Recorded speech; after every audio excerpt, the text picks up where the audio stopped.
Good evening. I'd like to call the San Gabriel Tuesday, October 17th, 2023 regular meeting to order at 6:31 p.m. We'll have the Pledge of Allegiance tonight. Councilmember Ding will lead the Pledge of Allegiance. Face the flag and put your right hand over your heart and repeat after me.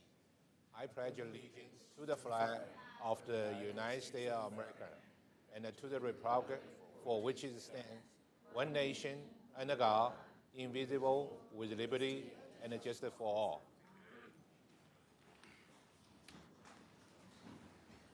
Clerk, roll call, please. Mayor Harrington, Here. Vice Mayor Wu, Here. Councilmember Chan, Here. Councilmember Ding, Yeah. Councilmember Menchaca. Here. Closed session report. Our city attorney will now give the closed session report from the regular meeting held on October 3rd, 2023. Certainly. The board met in closed session to discuss the item identified as potential litigation. The board received a report from, the city council received a report from the city attorney. No reportable action took place. Mr. Mayor, that concludes the report. Thank you. Next, we'll have some announcements from the city clerk.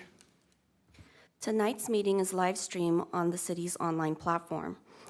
If you wish to address the City Council during tonight's meeting, we request that you please complete a speaker's request card and hand it to the clerk. When speaking, please state your name for the record. If you wish to receive City Council agendas, please sign up on the city's website. Thank you. Next, we'll have the approval of the agenda order. Are there any objections to the agenda order? Seeing none, it's so approved. Next item is presentations. Item A, West California Academy of Art and Design Education Art Donation to the Police Department. We have 4 presenters: Lee Wang, Principal of West Coast Art Academy in San Gabriel; Eva Chen, President of the Chinese Women's Business Association of California; and 2 student representatives, Cody Lee and Yo-Yo Ren. Police Captain Eddie Barak will receive and accept the artwork on behalf of the police department.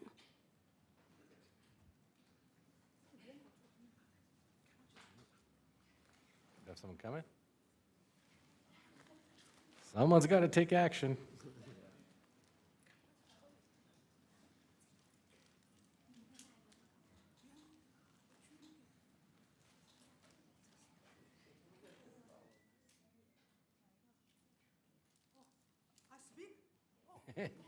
Yes, thank you. Sorry. Too exciting. Dear council members, police officers, community leaders, students, and parents, good evening. My student and I, honored to be here today. We have selected 4 copies and 4 student work donation to San Gabriel Police Department. But I want to make it fancy, so I sent it to gallery. I'm sorry, today they didn't give me back because the guy is sick in the hospital. Today come back, but 4 pieces, he needed more time, so I didn't finish. So I feel so bad. But I'll send it to police department, sorry about that, huh? And also, we have 160 students have taken active part of the art creation aiming to the race fund to the K9 Bentley and K980.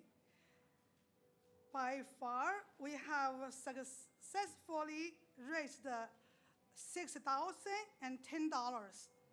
But check is only 5,230. Because a few days ago, we sold another 2-piece work, 180. Today also we buy $600 the toys. So get another 780. So right now it's 6,010 for K9s. And the other charity sale continues online in our website. I would like to add a note, sorry. Yeah, just like a check and money not exactly, huh? So, and I'll give Sue 780 cash add. Also, I would like to express my sincere to all who have made the general contribution to our art charity sale. Especially thank you to Chinese Women Business Association of California, and particular has contributed $2,000 by the 53 student teamwork, group work. The money is still we send to K9. I'm deeply and grateful, and I hope all will enjoy this drawing from our student create. And thank you for council member recognize our student offered by awarding with honorable certificate. I think when I bring the certificate to the school, whole school explode. They are so happy. Yeah, I hope for our school, I want to be our school cultural tradition. Try every year, we try to raise the money to the K9. And also, also the ceremony does not close to the art charity sale. Actually, we hope it will be more public attention to fundraise the auction, as it continue online. Hopefully, it will become long-term endeavor in the helping our K9. Thank you all again for your time and effort. Thank you so much. Thank you, Lee.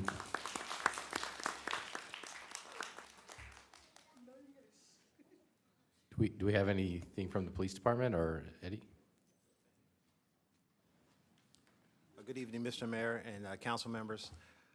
On behalf of Chief Elizalde, the San Gabriel Police Department, the Police Officer Association, it's from your leadership here on a finely supported department that I'm a member of, and all the other departments in the city. You have the West Coast Academy and many other groups are following your lead and supporting us and redirecting us and calling us to task. But things like this tonight show where the heart of the community is. And you have all these young students here putting their talents on display, and many, many people in our community of San Gabriel and other people who visit our cities have used the art to help support our program. I know personally from several high-profile calls in the earlier parts of my career, K9s spread out our abilities and capabilities, and they bring resolution to scenarios very quickly. And not all of them involve force or biting or apprehending a suspect. They can do 7 to 12 times the work of an average human, and when the dog is trained in something specific, it can go even further, which makes things going faster on behalf of the people significantly better. So to all the young men and women in the program, Ms. Wang and your leadership, and the members of the city of San Gabriel and the surrounding communities, thank you very much. Thank you, Captain. And also, just from the City Council, Ms. Wang, we also appreciate everything that you've done for all different departments and for the city itself. This type of engagement is excellent. It really is good for the children. It's good for the community. It just bridges just a lot of good faith, and the children see, you get involved and you get engaged and have a really good positive outlook in their city. It just makes it a better place for everyone to live, and art is a great way to do that. And I can tell you that from the whole council, we really appreciate everything you're doing, and just keep up the good work. We appreciate that. Thank you. I have to say thank you.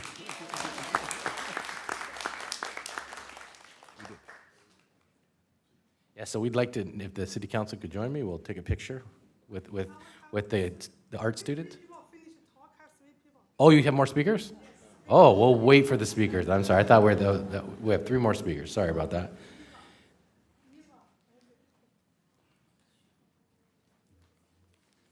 Hi, good evening, council members, ladies and gentlemen.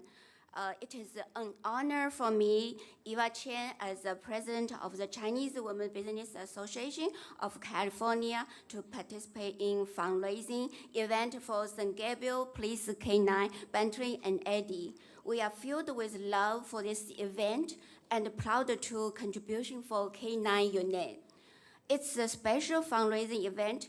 I would like to express our gratitude to the 53 students for West California Academy for Art Design for their creative and collaboration. Their joint artwork represents the power of art creative. It's not only the beautiful art, but also symbolizes our support and blessing for K9 unit. To show our appreciation and support for this artwork, Chinese Women's Business Association of California has decided to donate $2,000 to acquire this painting. We believe this donation will have a positive impact on the development of the K9 unit. Police K9 Bentley and Andy, along with their colleagues, have made a lead with emphasis for the safety of our community. Their training and work in maintenance, social, and peace. We deeply admire their courage and dedication. We hope provide the necessary support to the K9 unit and the training equipment, healthcare, and daily needs. We also aim to raise and understanding of K9 work within our community and encourage more people to get involved in this great cause. Lastly, I would like to express my gratitude to all of you for your support and participation. We hope this fundraising event will be great success and bring assistance to K9 unit. Let us work together to create a safe and a better future for our community. Thank you of all. Thank you. Thank you.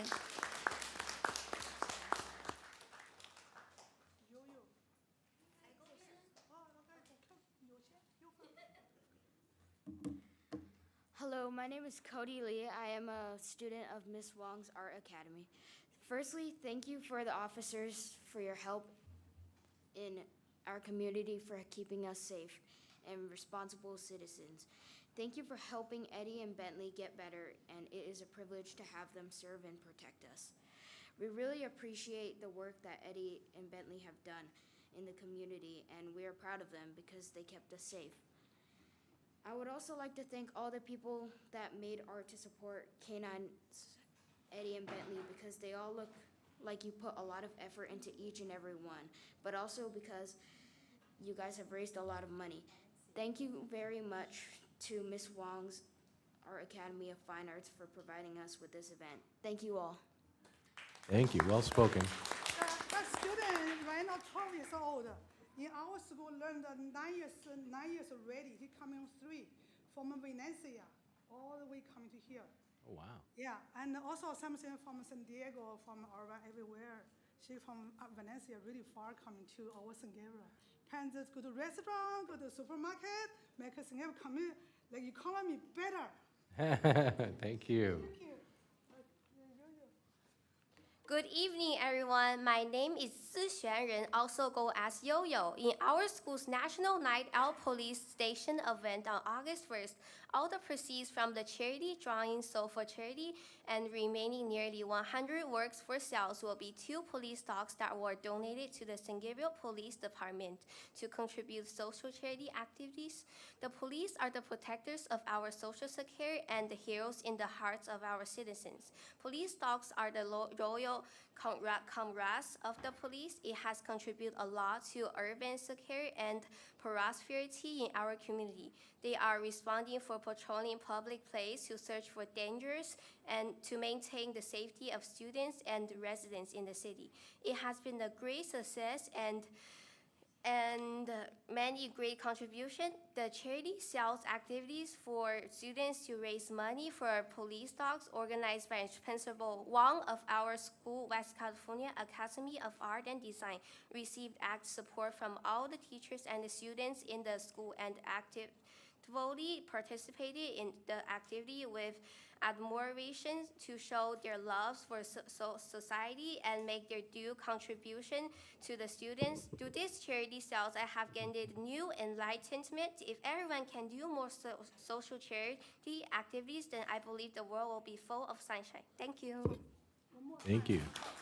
Yo-Yo live in the Eastville. Corona still far away, and she in the portfolio class. Dream will be artist. Yeah, for sure she will get a dream school. This year we have 22 students graduated from good college. We got over $4 million scholarship. Thank you. You will. Thank you. Thank you. Okay. We're ready? We're ready for pictures. All right, so please, council, let's join them for a picture. And take a photo. And then speakers. Yeah. And students. All students coming. Please.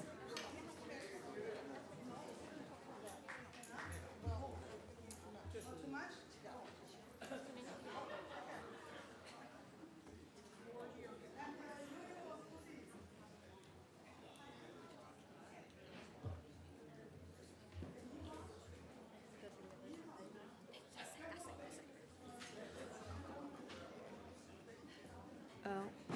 汪老师，那个不要吗？这个比较重要。This is more money, okay?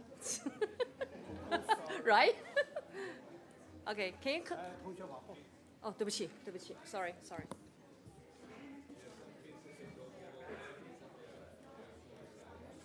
有难度哎。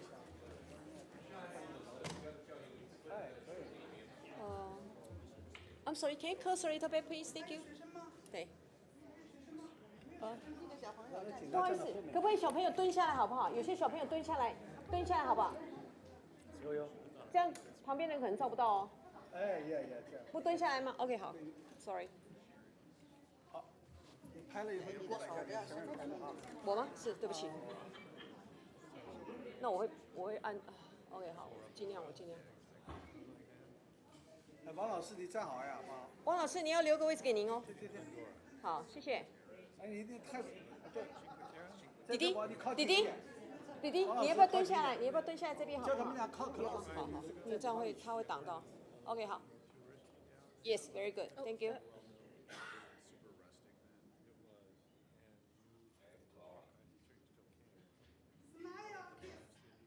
Real smile.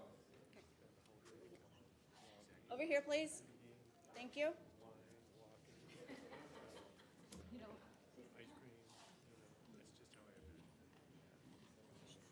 Sorry. It's my fault.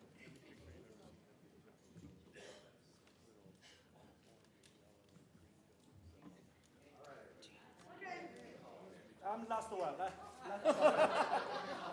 Thank you for everybody. Parents do that every 2 years. Okay.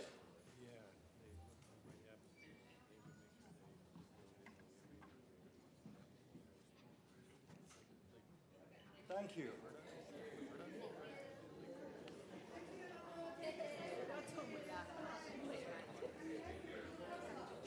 I have not been there. Check with Darren. I've seen a video.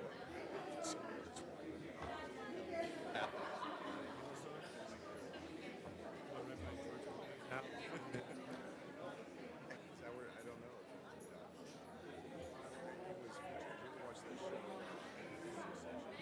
Oh, loved it.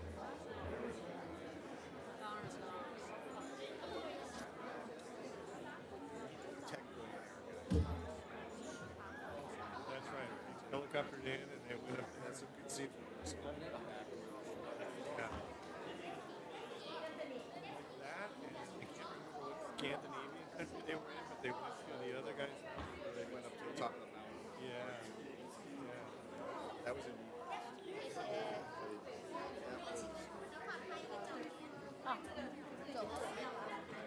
Somehow the providence of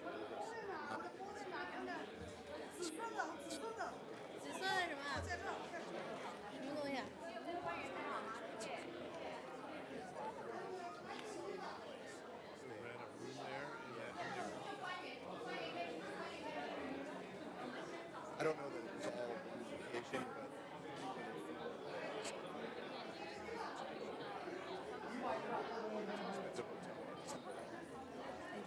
不，你们俩，你们直接，哎，你们能照相吗？你在前面，你直接你都你。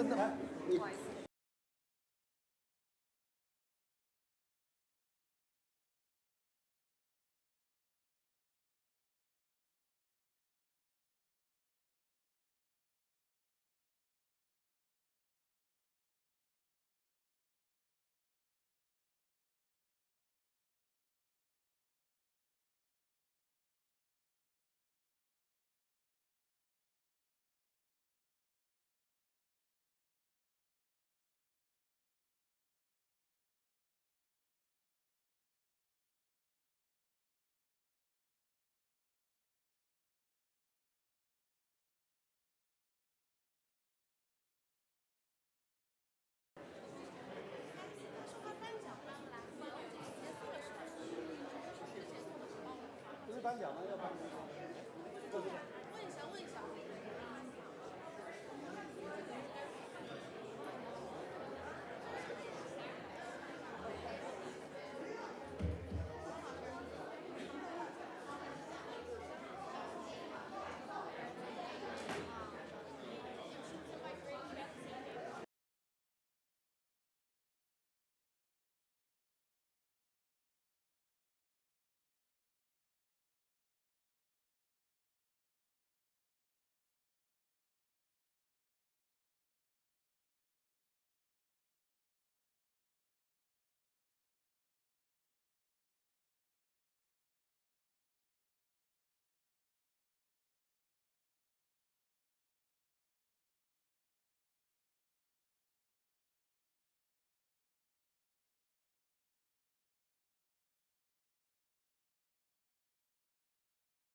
All right, so thank you, everybody. Next comment, or next item, please, public comment.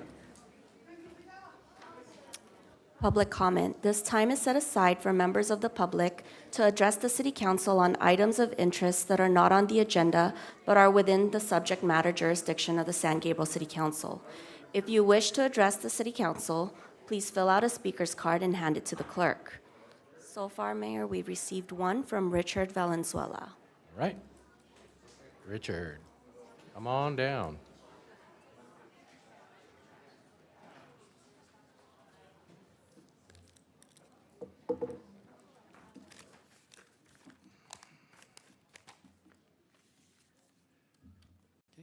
Good evening, Mayor Harrington, City Council, and City staff.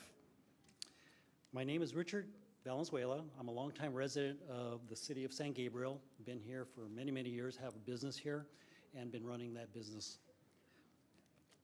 Recent City Council meetings, public comment, and third-party tier media publications that attacked any small business such as the San Gabriel Chamber of Commerce, which is a small business, reflects a sad state of affairs in San Gabriel, at least in my opinion it does. I'm speaking for myself as myself and my business. So for those who have attacked small business and the San Gabriel Chamber of Commerce, you should pat yourself on the back. You've done a great job in hurting the people in the local business community. That's my opinion, that's my observation. The city and San Gabriel have always promoted San Gabriel as a small business-friendly environment. It sure doesn't seem that way anymore. I question the support for small business as from previous discussions related to the chamber. Using unauthorized and inappropriate minutes from a nonprofit such as San Gabriel Chamber of Commerce and already being told that it's not authorized and yet have not retracted or removed those minutes from your records is a concern. Making false and misleading statements, using those minutes by select city council, select public comment, and having a very questionable third-tier media channel to further damage city small business and the San Gabriel Chamber of Commerce is very bothersome to me. It really bugs the heck out of me. This questionable third-tier media channel has never validated the reporting. I don't believe the writer has ever tried to validate information being used in public trashing of a small business, the chamber. Not that it would matter, since bias is already present. What is stated by both City Council and the third-tier media channel is being reported as fact or actually false based on my review of the facts, and what are considered to be truths are just plain lies. The type of attacks against small business and against the San Gabriel Chamber is unwarranted, unethical, and simply morally corrupt to the core of each person and entity that pushed their sick narrative here. Since I'm speaking up here, I may have some pushback or end up on an article or an opinion or have retribution verbally said to me at some point. I really don't care. It doesn't bother me to that effect. Some can you write inaccurate garbage out there, which I see has happened multiple times already. One thing each of you up there in this that our city council needs to be aware 30 seconds. Is that, how many seconds? Oh, okay. One thing that each of you up there need to be reminded is that we, the people in the business community, don't work for the city. The city works for the people and the small business. So keep attacking small business, and particularly the San Gabriel Chamber of Commerce. Keep saying falsehoods, lies, and keep playing the political narrative. It is truly showing the ugliness of your actions. And the people and businesses remember actions. Thank you.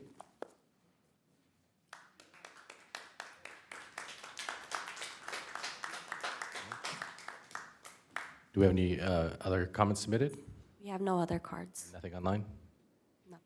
All right, so anyone in the audience like to address the city council at this time? Seeing none, I will close public comment. Next item, please. Next item is consent calendar. All items listed under the consent calendar are considered routine, and recommendations will be approved in one motion unless a member of the city council or public requests separate discussion. We have received one public speaker card from Andrew. Okay, and anything pulled? It's in regards to material demands, 4B. Item 4B, okay. Are there any council members who'd like to pull any items? No, okay, let's hear from public, please. Andrew. Good evening, Council. I want to speak to the material demands. I noticed that a lot of times when, at the end of the meeting, when the city manager report and the city council makes their comments and their reports of their events during the 2 weeks, what I'd like to see is a lot of times the city is paying for the events that you go to, and they're paying for, you know, if you go to a meeting or if you go to a fundraiser or whatever.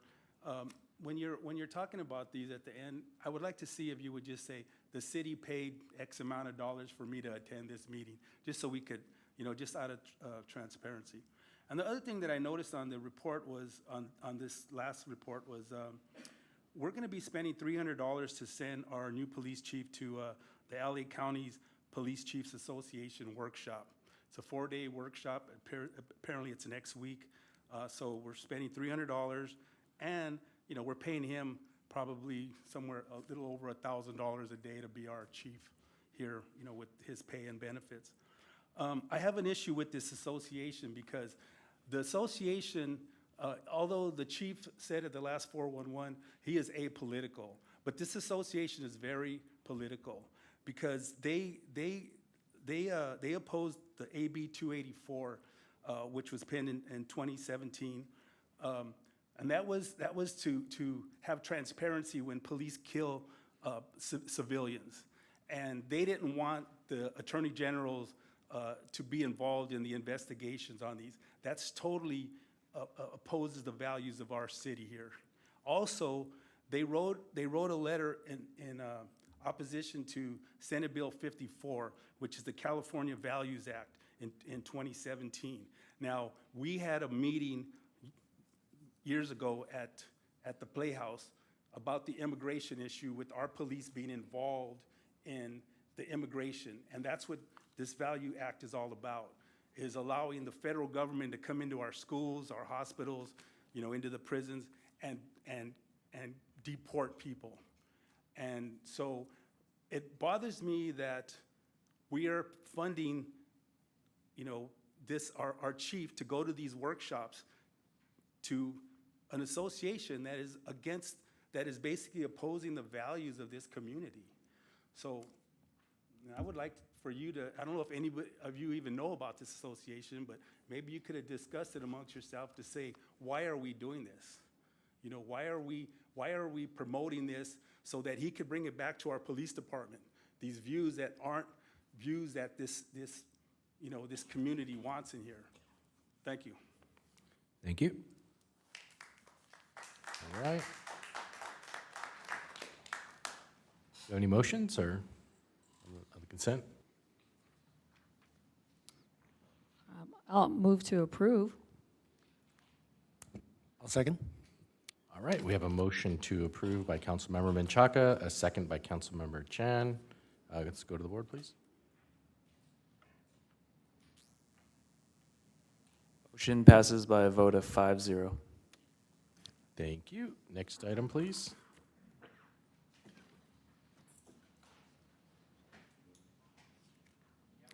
Next item is public hearing. We have no public hearing tonight. We also don't have any continued business. The following item is new business.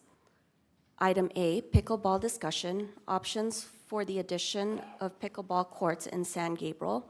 City Manager Lazaretto and Community Services Director Perez will make the presentation.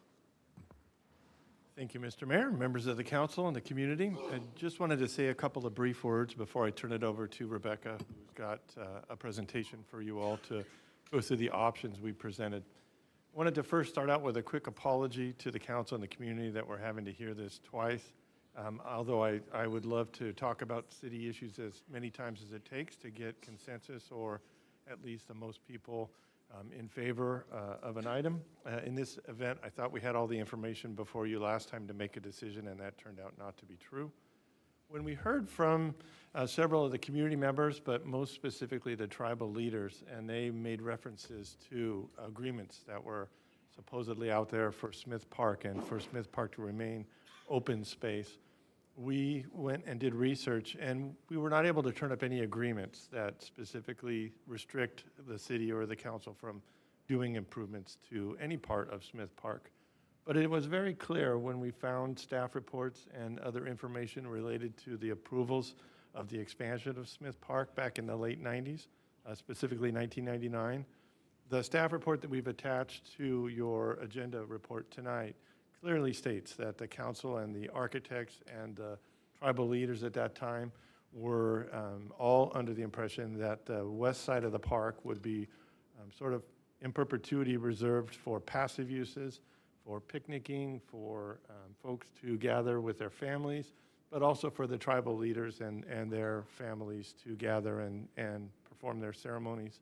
As we all see when we go out to that park, it's designed with an aesthetic that pays homage to those tribal groups, and they were very heavily involved in those discussions. And so when we found that out, it was very easy to find once we started doing the research. I asked staff to hold off on doing construction of the extra pickleball court, that was approved at the previous council meeting, and we aim to come back and have a full discussion before the city council.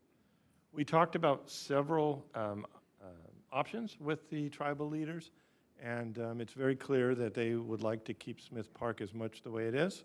We've talked to them about the pool expansion, and we'll have continued discussions with those if we're ever able to fund that. But for all other issues, they're very hopeful that we would keep Smith Park as far as adding new concrete or new active items where there's currently grass. They're not in favor of that. They, the comments we heard related to pickleball were very much mirroring of what the community has. Some were for it, but others had concerns about noise and other things. So it wasn't, I don't want to misstate the conversations. They weren't overall embracing of pickleball, but their concerns from a tribal perspective were very much, if you stay within the current footprint, from a tribal perspective, we don't have the same concerns. So what we're presenting to tonight and what Rebecca's going to talk about are several options. None of the options are going to make anybody or everybody happy. Unfortunately, tonight's issue is going to be one that I think you're going to be faced with trying to make the least amount of people unhappy. And there's just simply no way to spin that in a way that makes everybody happy.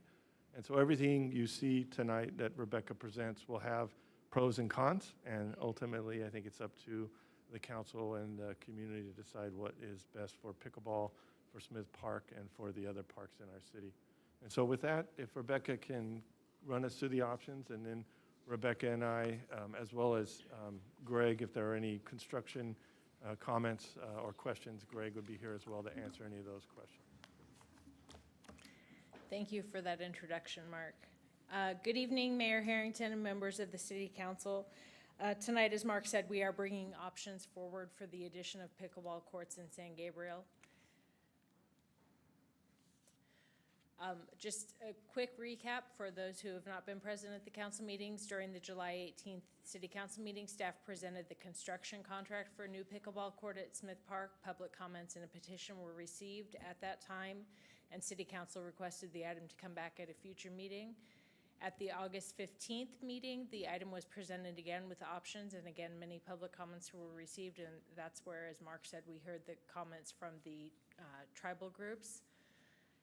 Staff is providing various alternatives for expanded pickleball play and is seeking council direction. And for this meeting, staff sent notification to all Broadway and Wedgwood residents located along the long block across the street from the park, and notified pickleball, tennis players, and tribal contacts.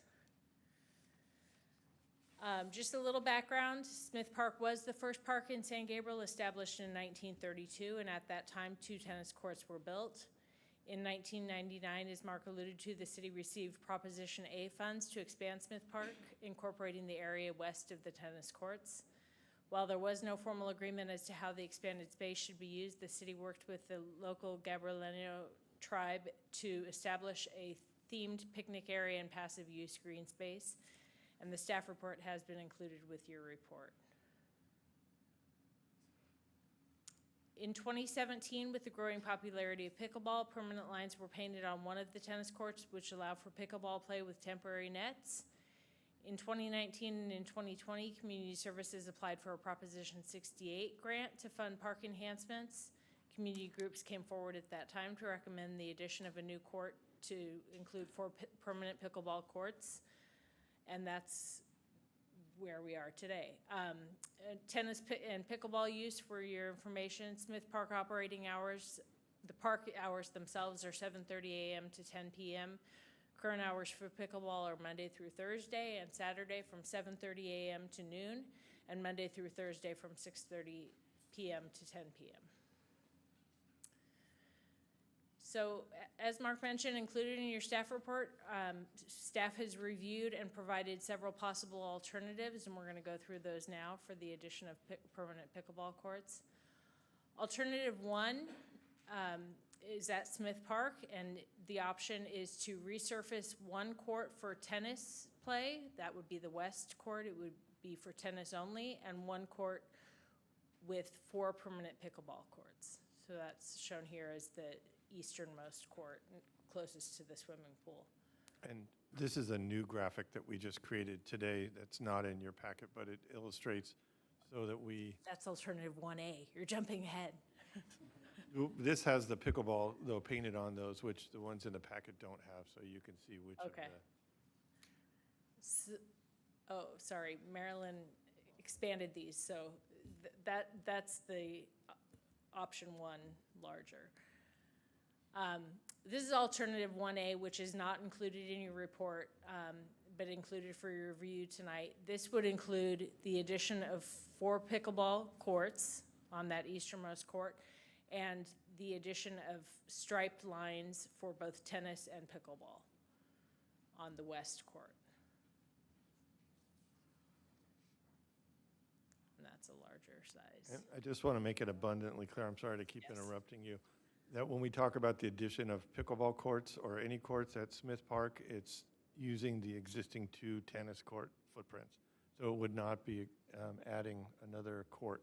So when you hear us talk about additional courts, it's converting one of the 2 existing tennis courts into 4 pickleball courts. There's an option that adds a court over by the basketball courts that we'll get to, but when we're talking about these options of converting the tennis courts, it would be adding no new concrete to the park.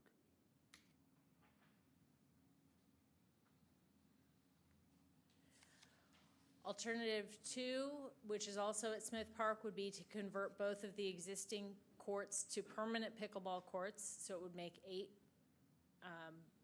pickleball courts, again, on the existing, what is the existing footprint of the tennis courts right now.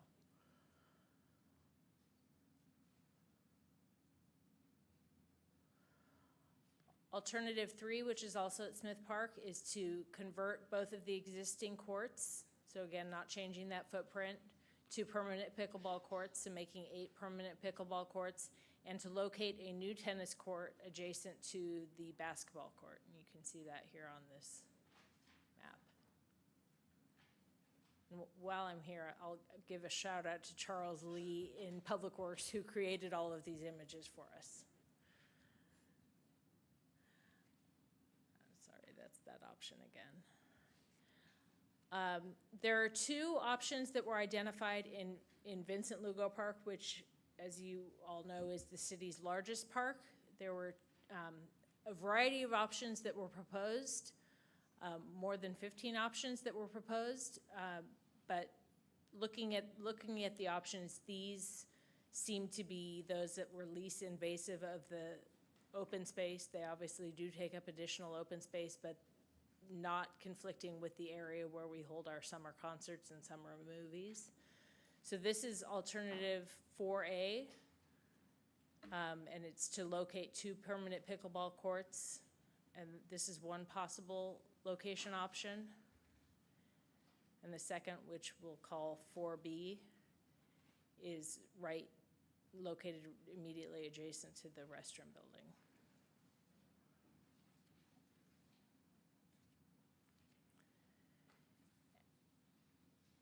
And finally, getting to alternative 5, this would be, if the council chooses to do so, would be to continue with the courts at Smith Park as existing, not adding additional courts.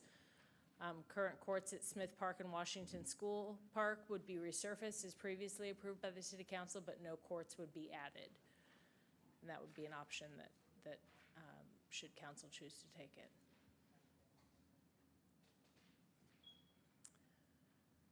Should council choose alternative 1 or alternative 1A, which I'll go back to in a second, the cost of resurfacing and painting the courts has already been approved by City Council. For the addition of the permanent pickleball courts, or if there's a need for expansion of the court to accommodate 4 pickleball courts, staff will bring that forward to the City Council for approval. We have confirmed that we would be able to do those 4 pickleball courts within the footprint of the tennis court, so there wouldn't be a need for expansion. There would, however, be the cost of the poles for the individual pickleball courts, and that would need to come forward. Should council choose alternatives 2, 3, or 4, staff will evaluate the selected site and bring an item forward, including cost for the proposed location. You want me to go back to alternative 1 and 1A? Or are you guys good? You're good, okay. So staff recommends that the city council approve alternative 1, which again was to resurface 1 court for tennis play only and 1 court with 4 permanent pickleball courts for pickleball play only. Staff recommends that the city council discuss and provide direction. Just to note, the permanent pickleball courts mean that there are 4 pickleball nets on the court. There's not an alternative for tennis play. So just to make that clear. And this concludes my report, and I'd be happy to answer any questions or provide any additional information. Thank you, Rebecca. Does any council member have a factual question or need clarification on anything? All right, Councilmember Menchaca. Thank you, Mayor. I wanted to ask Mark, he started with the, I guess it was referred to as some kind of informal agreement about the west side, keeping it passive. And so I would like to know what are we going to do to make sure that this doesn't happen again, that there's no, because we were all blindsided. And so there's nothing on paper. And so I think we need some type of formal acknowledgement of some sort. What that looks like, I don't know. I would like maybe the Historical Commission to kind of mull over it. But whether it's signs or a memorial or something that says this is passive grounds, and we something along those lines. Or I know you mentioned the land management system. Could you share with us a little bit more about the land management system, how you thought, or you think that might be sufficient? Thank you, Councilwoman Menchaca. I think there are 2 separate questions or 2 separate approaches in that. One would be to make a formal acknowledgement to the community and specifically to the Native American community that area has been set aside. And that would be, I think, best done with some sort of a sign out there, some sort of a formal dedication. And that's something that everybody would see when they walk out there, and if anybody is proposing to do anything in that park, obviously they would see that that's the case. But there's a separate issue of, when something comes up that was 30 years ago, or in this case 24 years ago, and we don't have anybody in the building who was around at that time, we don't have that historical knowledge. And so the land management system is something we use for our private development projects. So you can click on any parcel in the city in our database, and it'll pull up the approvals for other projects that have been done in the past. But we haven't used that for our own parcels. So for example, things at City Hall or things at the parks. And so we can start using that. I'm not sure why we haven't in the past, but we can use that as a repository for information. And so, for example, the staff reports from tonight, as well as the ones from 1999, would be able to be linked to Smith Park. And so whoever's sitting in all of our seats, in 20 years from now would be able to very quickly see that information. Our city clerk team does a phenomenal job, and if we had simply asked and said, give us all the information from that park, they spent a couple days and we had all that, but it certainly would be a heck of a lot easier if you could very easily do that research. So I would suggest either approach would work, but I would do for sure the land management. We can set that in place. That doesn't need council action. We'll just start doing that. But if the council would like to have some sort of a formal acknowledgement of the purpose of that west side of the park and the expansion, then I would agree that that's something that probably the Cultural, Historic Resources and Cultural Arts Committee would be, Greater Commission, would be great to propose what that language and sign would look like, and then ultimately to council for approval of that. Yeah, I would like to see us have a little more discussion, and also with the tribal leaders, what would that look like? And also, if there's other land that there's been some side informal agreements that have taken place. So again, we don't go through this exercise. That's been very long, and it's been difficult for council, for our tribal groups, for the community. And so I don't know if there's other land out there. I'm sure if we start digging, maybe there is some other informal agreements, but I didn't want to mix this with the deliberations, but I think we need to have that discussion, so it makes it clear. There's no surprises going forward. That was all. Thank you. Any further clarification or questions for staff? Yeah, I have a couple. In alternative 4A, if we do this in Lugo Park, would there only be space enough to do 2 courts? So there wouldn't be enough to build like 8?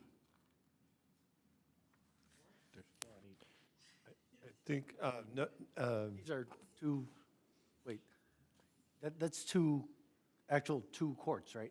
That's 2 pickleball courts, as is option 4B. So that is only 2 courts, whereas option 3 in Smith Park, you're looking at 8 courts? Is that correct? Correct. So there were a lot of options that, again, Charles Lee and Public Works provided for this space. Okay. Some of them, can I use a pointer? How do I use, Adam? How do I use a pointer? Is there?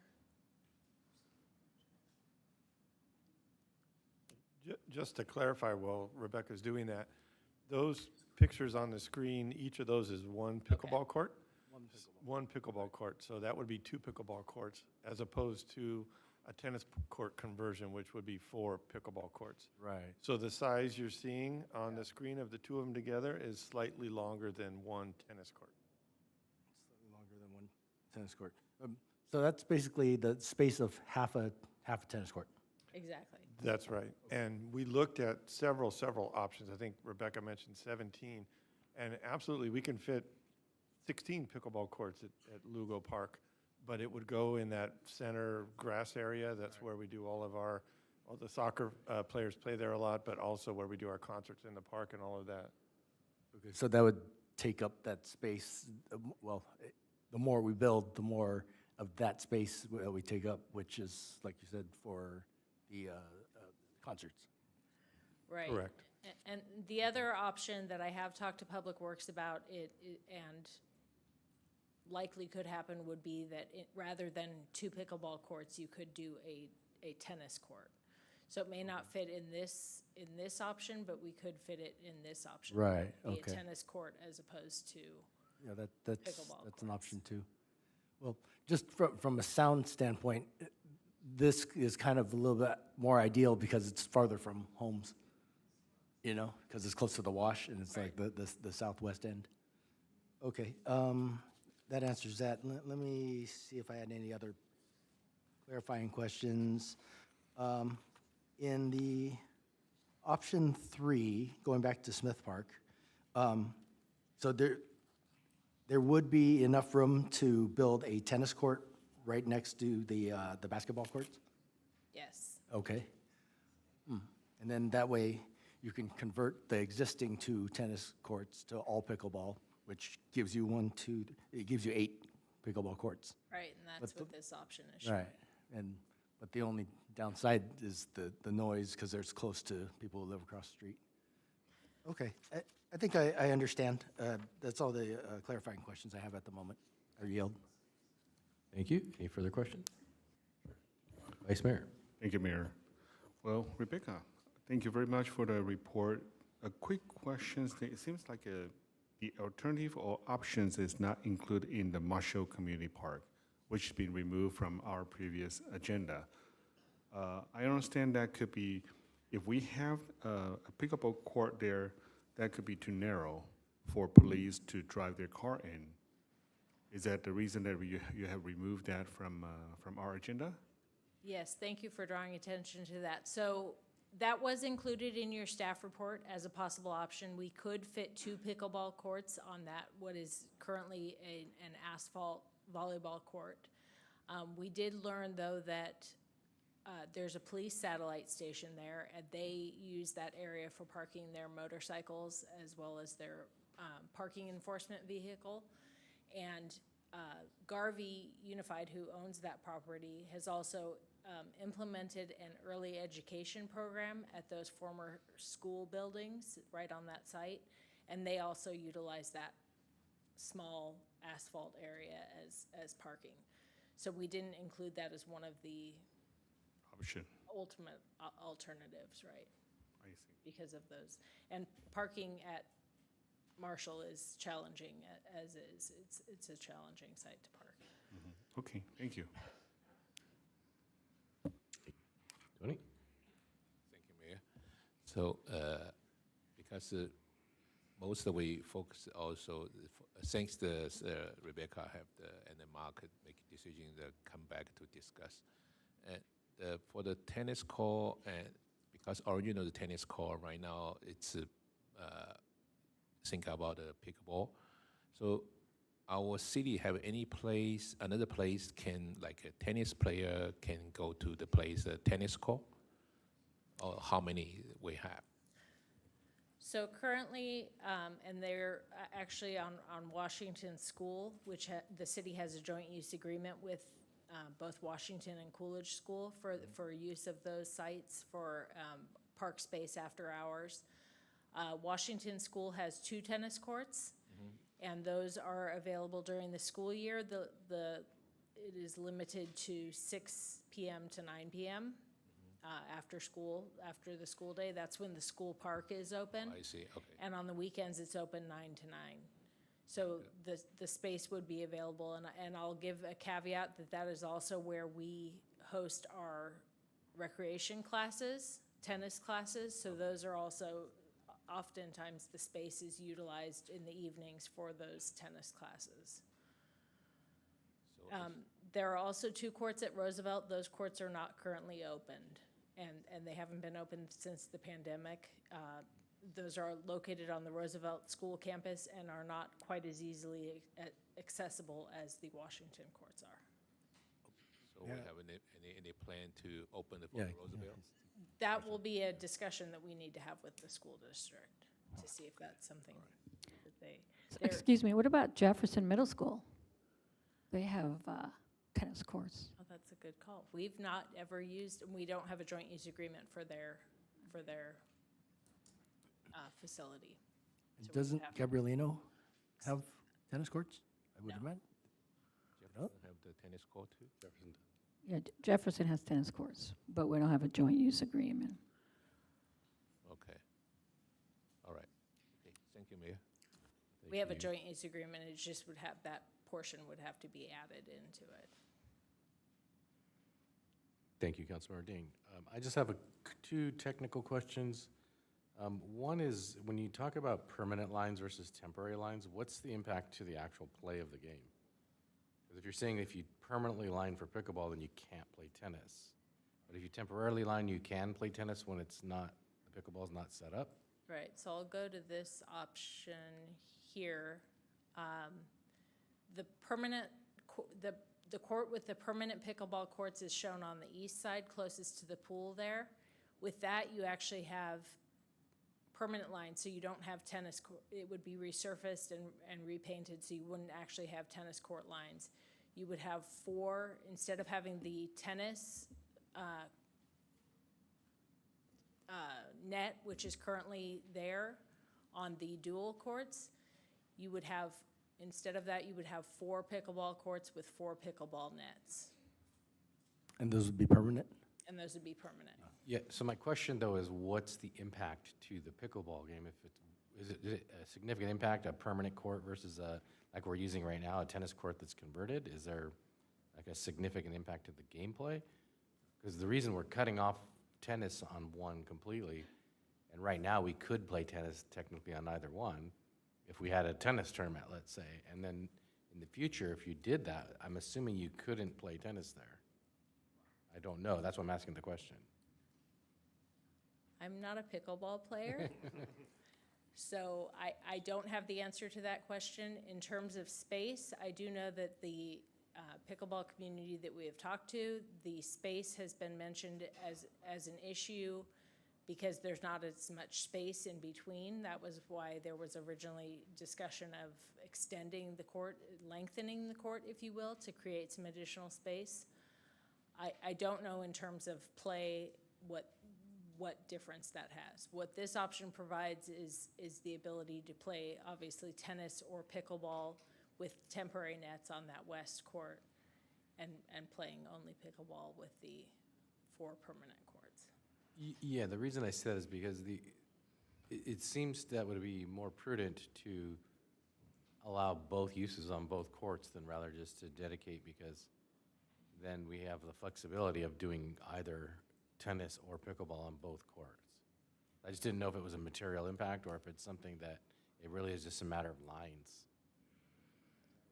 So just so I can be sure I'm clear, you're talking about using that west court and making 2 of those, making both courts be both pickleball and tennis. That's my question. If there's no material difference, why would we eliminate tennis from one of the courts? Because I'm sure at one point there's 2 people or 2 groups of people that want to play tennis eventually, because we've had that historically. We've had 2 tennis courts. Right. If we didn't need 2 tennis courts, why didn't we have 2 tennis courts? That's kind of the question. Is it going to prevent tennis? And it seems like it would, because there's no tennis lines. But having a tennis court obviously doesn't prevent pickleball, because we're doing it right now. Right.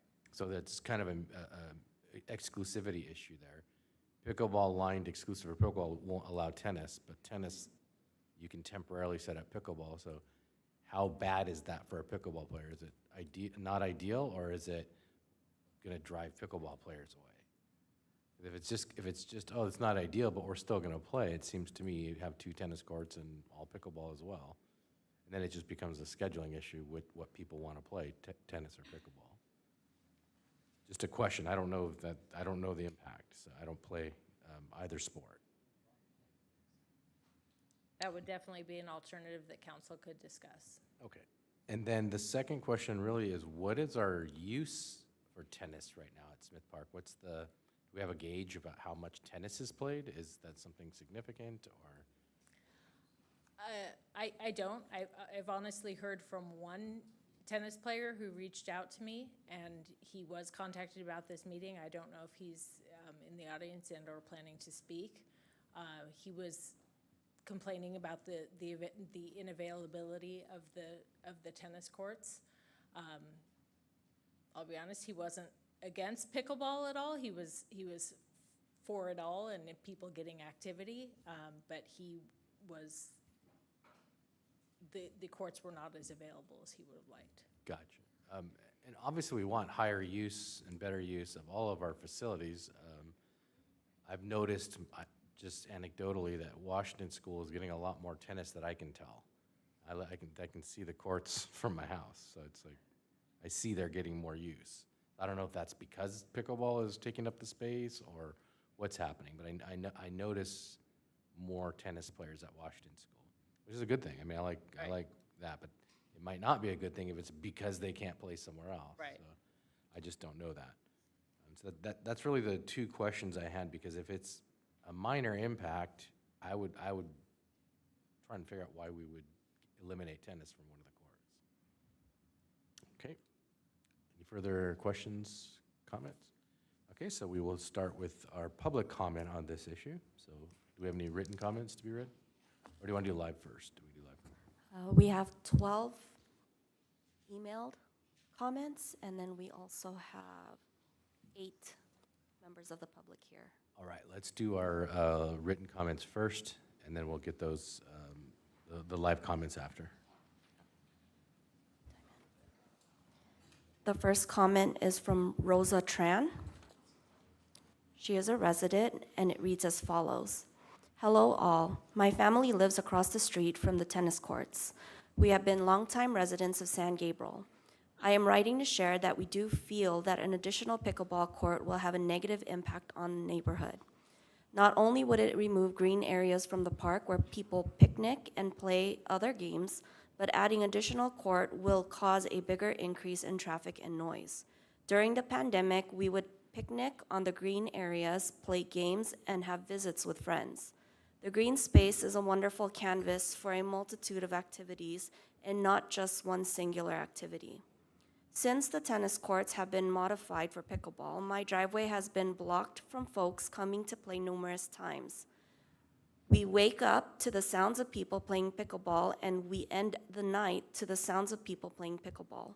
For these reasons, we believe adding another court will increase the noise and traffic exponentially, as well as taking away a more versatile space from the neighborhood.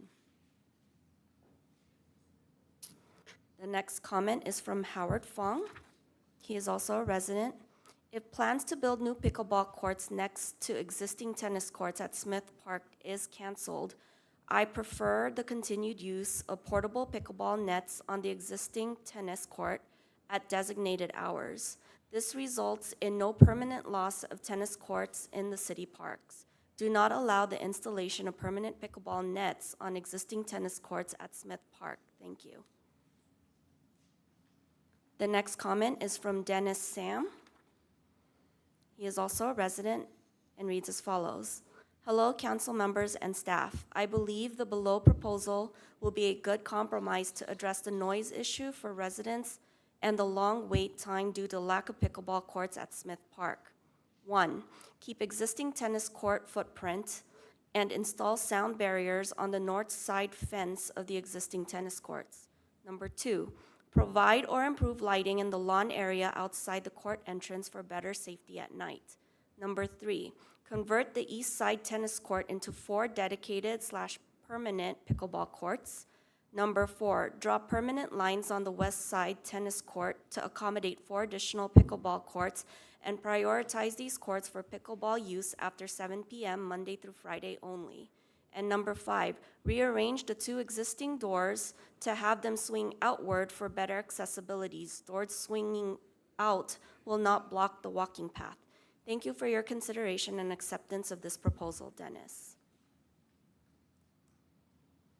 The next comment is from Kevin Sue. He is a resident, and it reads as follows. As climate change is rising and the temperature of our summers, we need more green space to cool the servers. And then it provides a website link. There's also another website link that says, please refer to the news articles. And we can provide those emails to you after. The next comment is from Ellie Andrews, resident, and it reads as follows. Please follow the 1999 commitment to preserve open space and to honor Gabrielinos at Smith Park. The next comment is from Wei Lu, resident, and it reads as follows. As climate change is rising, the temperature of our summers, we need more green space to cool and serve as cooling centers for the community, not more concrete. Please refer to the website. The next comment is from Debbie Struthers, resident, and it reads as follows. Please keep the parks as it is. So many families use the park since they have no outdoor space. We have very little green space to enjoy the outdoors. Adding more concrete for a few that play pickleball is not a solution. The next comment is from Isabel Christina Sandoval Candelaria, a resident, and it reads as follows. Please go with option 5. Leave the pickleball court and tennis court as is. Our family has kept a log of activities, and there are very few days where there are more than 15 to 20 people waiting. This can be solved by staggering play, just like the tennis courts, handball courts, and basketball courts do. This quaint neighborhood park would be unbalanced if we were to allow the green space to disappear and would take away from other groups who utilize the space. The next comment is from Senya Lubisic, resident, and it reads as follows. As the City Council weighs various alternatives for providing permanent pickleball courts for residents and visitors to the city, I would ask that consideration be given to the following. First, in September 2018, the city completed and accepted a master plan for parks and open space in the city. Dream Your Park, page 59 of that plan includes a map of future opportunities. I would hope in the process of identifying alternatives, that plan was consulted. It drew on months of work and considerable stakeholder input. I have long thought that map should be prominently displayed to help guide and drive development proposals and community concerns. I would hate to think that simply lives in a forgotten detailed file. Second, work is underway to create a land acknowledgement statement for the city. It has been a slow and deliberate process that aims to provide a statement that has true meaning for our past and current Indigenous populations. The committee has been adamant that this statement not be token. Please bear in mind that the city has a few spaces that deliberately acknowledge the past and the present contributions of the San Gabriel's First Peoples. Smith Park is one of those spaces. I would hope that the work being done on the land acknowledgement statement and the desire to recognize the history and persistence of the San Gabriel's First People is not undermined by alternative chosen by council. The next comment is from Leslie Mapua, resident, and it reads as follows. We need to plant and keep more trees to provide shade for our community, especially because of extreme heat most of the year. For our community, especially for the children and seniors. Who and how many will benefit from another pickleball court? My tax money has to go to making San Gabriel greener and more sustainable. Next comment is from Albert Castillo, resident, and it reads as follows. I think the council should adopt alternate number 5, which keeps the courts as they are presently. I don't think we should be spending money on adding additional courts or removing green space. I don't believe we should be spending money to add courts for non-residents to have a place to play, and I don't think that the residents who live in the area should be impacted on a daily basis until 10 p.m. by adding more courts and traffic and parking issues. I think the money could be used in better ways to help keep the city safe, improve infrastructure, improve all the city neighborhoods. And the last emailed comment is from Nadine Salas, resident, and it reads as follows. I am a resident of the historical San Gabriel and have been for 72 years. I am from the Keys Gabrielino Band of Mission Indians. Our tribe have been consulted with the city management and council that we are opposed to a pickleball court for several reasons. All are important, especially our need to keep our area tranquil and sacred. A place to have ceremonies of which it was designed for originally. Please understand our concerns as well of the concerns of San Gabriel residents in regards to noise, possible gambling activity. In other words, don't break it if it's not broken. Leave Smith Park safe, happy, and sacred to us. Thank you. Do we have live speaker cards next? The in-person speakers. Our first speaker is from Steve Hartman.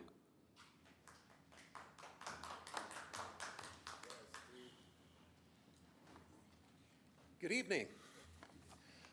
First off, I was standing right there with Costanza and 3 other individuals when they brought up the passive park, because we brought it to them to say, why are you taking down all the fences? And with the architect standing there and Julie, it's a passive park. We're taking down all of the fences, which they included taking down the fence around the only toddler place where you could let your kid run without getting into the street. And I asked about that at the time.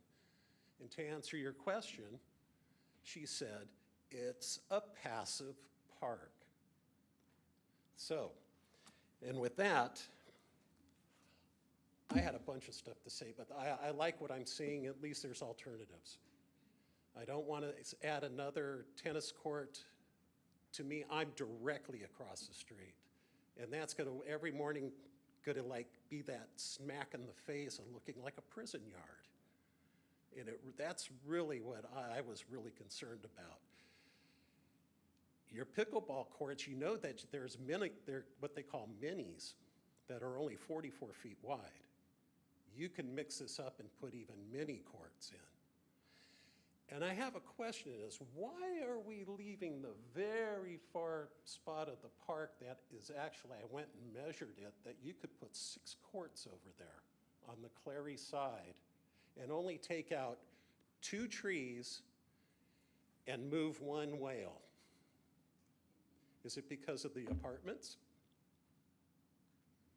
Just food for thought. But so far, I like what you guys have come up with.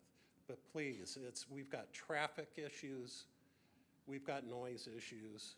I've lived on one end of the park for 35 years, and now I'm on another 35 years, I hope, on the other side of the park. I've been on that street all my life. And it just change is a little hard. And I like what you got going, though. Thank you.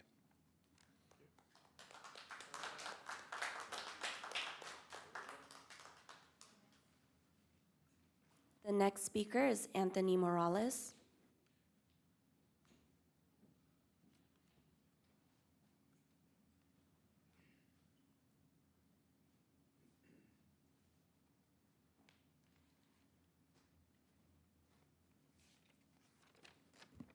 Yeah, greetings. My name is Anthony Morales, Tribal Chairman and Chief of the Gabrielino San Gabriel Band of Mission Indians. I reside at 309 South Walnut Grove Avenue in San Gabriel. On behalf of my tribal council, I stand before you in sharing that in the year 1996, our tribe was in partnership with city officials and with George Koshnick, Director of San Gabriel Parks and Recreation, in applying for Proposition 8 funding for the expansion of Smith Park. It was through this collaboration that the city would pay homage to the Gabrielino tribe. The city emphasized that they wanted this park to be special, to have an identity, because it is within the exact location of an Indian village of Sigbagna, which is in the geographical footprint of the San Gabriel Mission. It is with this understanding that on June 18, 1996, the Los Angeles County Board of Supervisors were able to allocate Proposition 8 funding for this expansion, where they stipulated that a park means a tract of land with natural, open space set apart to conserve scenic, cultural, historical, and ecological resources for present and future generations. Along these same lines, the city's Mission District Specific Plan Urban Design states that Smith Park is located in the district, and it reflects the lifestyle of the indigenous people who inhabited the area before the establishment of the San Gabriel Mission and whose descendants live in and around San Gabriel today. In closing, I want to refer that from our tribal perspective, Smith Park is a traditional cultural landscape. It comes under Public Resource Code 21074 and 21080.3.1, which defines these resources as sites, features, places, cultural landscape, sacred places, and objects with cultural values. We, as a tribe, urge the City Council to abide by these public resource codes and leave what little green space we have left in preservation and in perpetuity. Our suggestion is, because of the small size of Smith Park, is the alternative is Lugo. They have more green space. That would be our choice. But if it must be Smith Park, then we feel that alternative 5 would be the one to go with. So, wa'at guwata tayi Hanukkah, in the memory of my ancestors. Thank you.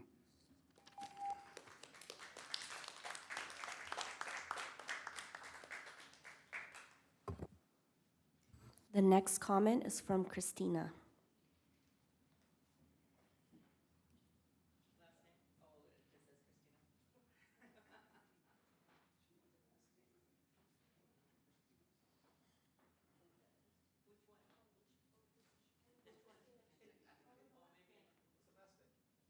Doesn't have one. There's no last name. Are one of you an artist and just go by Christina? Junipero Place.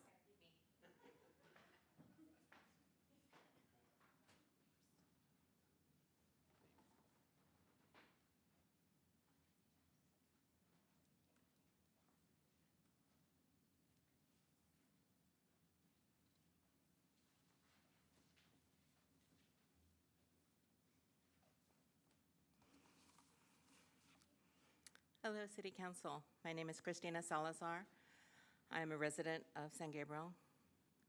Been a resident of San Gabriel for over 60 years. My family has been here for generations. I am Gabrielino Tongva. I'm here just to give you a little bit of background, too.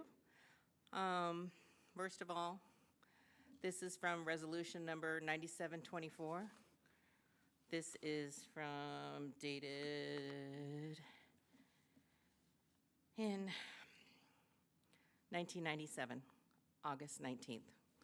And I'm just going to read you a few little excerpts of this. And this is a resolution by the City Council of San Gabriel approving the application for grant funds for the regional park space here. So this park space here provides funds for the public agencies and nonprofits for this county for the purposes of acquiring and/or developing facilities and open space for public recreation. And the last little statement over here, this certifies that the applicant understands its obligation to operate and maintain the property in perpetuity. You got the memorandum here from April 13th, 1999. This is a memorandum from the Parks and Recreation Department. To balance this, the new park site is suggested to be more passive in nature, providing picnic space for families and other gathering, open lawn areas with mounds and shade trees for unobstructed play, and large boulders and sea animals for climbing for the kids. In addition, the theme carried throughout the new park is to pay tribute and to educate park visitors about the Gabrielino people and the Native Americans who inhabited the San Gabriel Valley prior to the establishment of the San Gabriel Mission. So, the next one is November 2nd, 1999. This is an inter-office memorandum from the City of San Gabriel. The city's Smith Park expansion and improvement project design was completed during the spring and summer of 1999. The design goals were focused on creating a passive park area. So just to let you know, these are things that are from the city too, and you know, we were talking about all this and just making sure this area here is very important to our tribe. It is an area that we find significant, and we would not like to have it be removed or have concrete on it. This is an area where we hold ceremony in to this day, you know. So it's not just an area that's just there. It's not just an area that's open space. It's an area that holds a place in our hearts and our tribe, but also because we want the public to be there with us. Thank you. Thank you.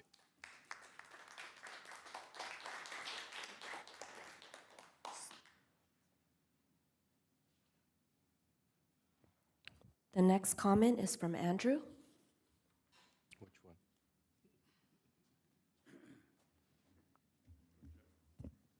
Good evening.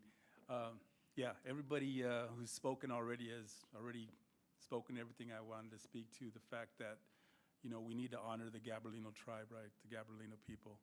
And I know Denise Menchaca mentioned something about what should we do about, you know, putting something in words. So I would suggest you entertain some type of resolution that, you know, that west part of the park, that we do no development there, period. We just leave it as it is. You know, the Spanish colonizers, they tried to, you know, erase the memory of this tribe, that, you know, there's a people that had a rich culture, you know, and respect for this land. And I think, you know, putting some cement and a chain link fence in there would just be look terrible on this city to do that, you know, because that's like the previous speaker said, it's very sacred land to them. They hold ceremonies there. And, you know, this pickleball thing, there's plenty of places they could play pickleball at, you know, and, you know, taking up the green space, that's, you know, detrimental to what we should be doing here. You know, when I go to like the community development meetings or the planning meetings, you know, the first thing they talk about is the green space, the trees that are going to be eliminated by construction. So it's happening already outside of property that the city themselves own, you know, or that we own as a city. So let's not continue with that. Let's keep our green spaces open, and like I said, in honor of the, the Gabrielino Tongva people who, they hold this land sacred. We're standing on their land right here as we speak. This is their land. This was Sabonga, and I think that's what we should do. Thanks.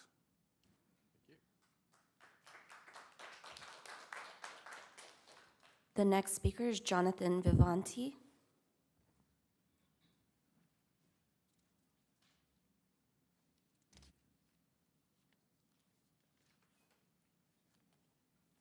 Good evening, Mayor Harrington, City Council members, City Manager, and staff. My name is Jonathan Vivanti. We are all aware that LA County is park poor. Parks are a tangible reflection of the quality of life in a community. Green space is a scarce and precious resource in a highly urban environment, and perhaps is the most cherished aspect because of the peace and refuge it offers. You know that slogan, "Got milk"? I think "Got green space" ranks up there with milk. We ask our city leaders to protect our very limited green space to benefit our community's quality of life. I was encouraged to hear that the city manager met with the Gabrielino tribal groups and how plans for the expansion of a pickleball court to the west are no longer being considered to offer respect to the tribe and to maintain that side of the park in tribute to their culture and history. I've reviewed all the alternatives presented in tonight's agenda.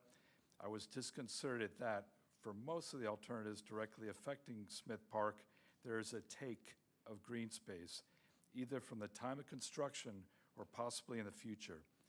Both alternative 1 and 2 mention that, should the pool expansion move forward, the new pool could be located further east than its present location, and a new tennis court or pickleball court could be added to the pool's existing location. Why move the pool location at all and lose more green space? Now we're basically relegating all passive recreation activity and green space appreciation to the west side and detracting from the experience that the west side offers. Alternative 3, building a pickleball court next to the basketball court, will similarly take valuable green space away and push passive recreation to the west side as well. As far as a solution to mitigate for the piercing pitch of pickleball and how far that noise travels, sound barriers are offered in alternatives 1 and 2.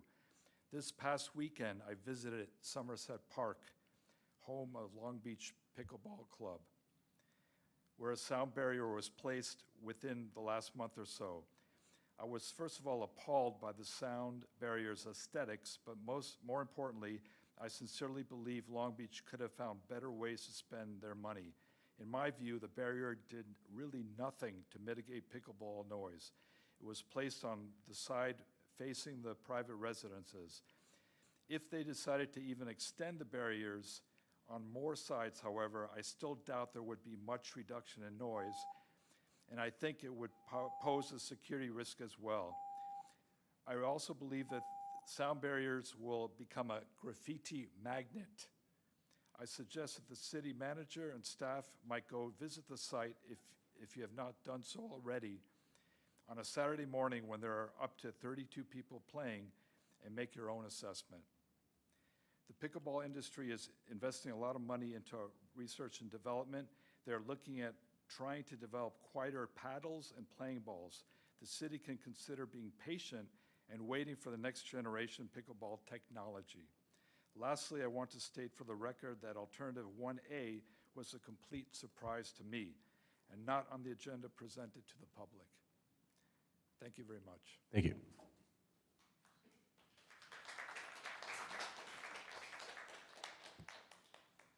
The next speaker is Annette Kondo.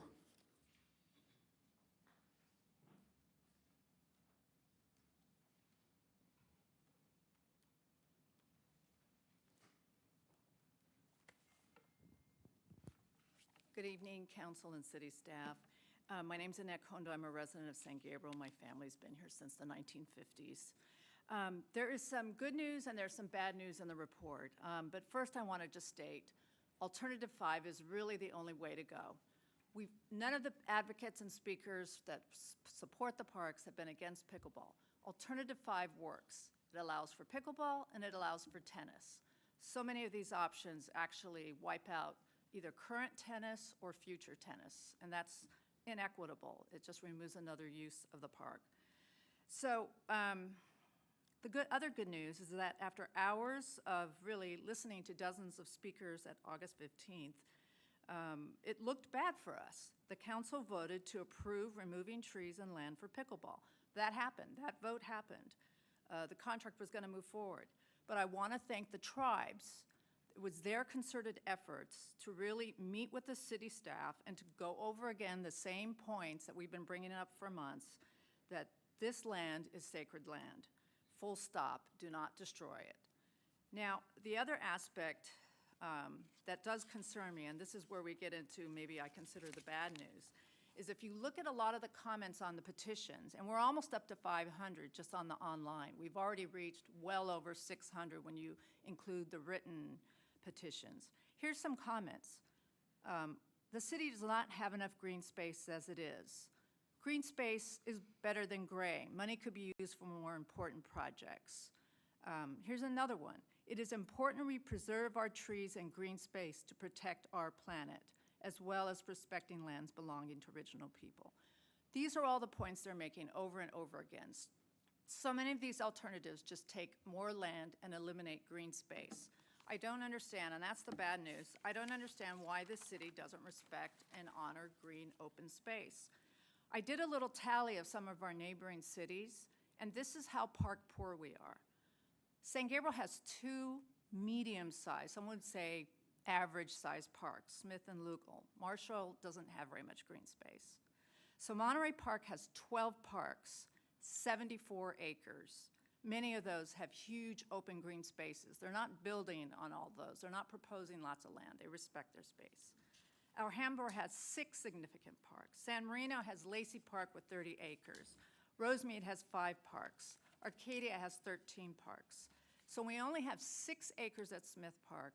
And Lugo is our largest park, but it's a fraction, and I can't even find the data on it. It's just a fraction of like El Mansur, so we know it's not much. So if you total that, it's a ridiculous amount of green space that we have.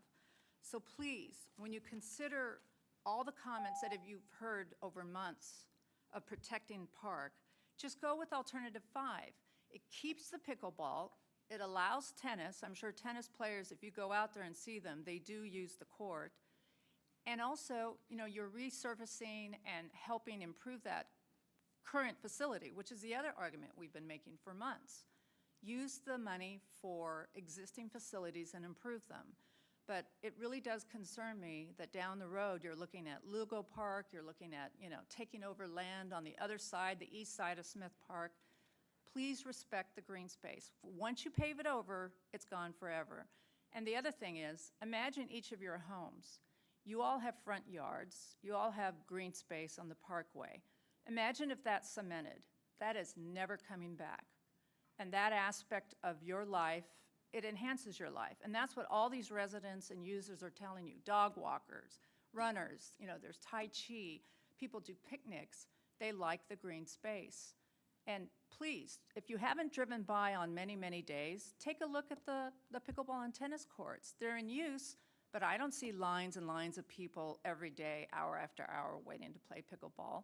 We have sufficient facilities for the size city we have. And I'm going to remind you again, when I talked to Alhambra, they don't have a pickleball, and their director said to me, but we're not going to take green space. If we did do it, we might look at an existing volleyball, like sand pit, he called it, that no one uses. So they're really being careful about how they approach this, because their trial with pickleball didn't work. It upset the tennis players, and then they found there weren't enough pickleball players. So that trial ended that whole, you know, preliminary discussion. So again, just please respect the green space and listen to what the tribes and so many other people have said. Open space means a lot to us. There's just very few trees and parks in our city. I think many of you go to Lacey Park or other parks. Once we lose it, we're not getting it back. Thank you. Thank you.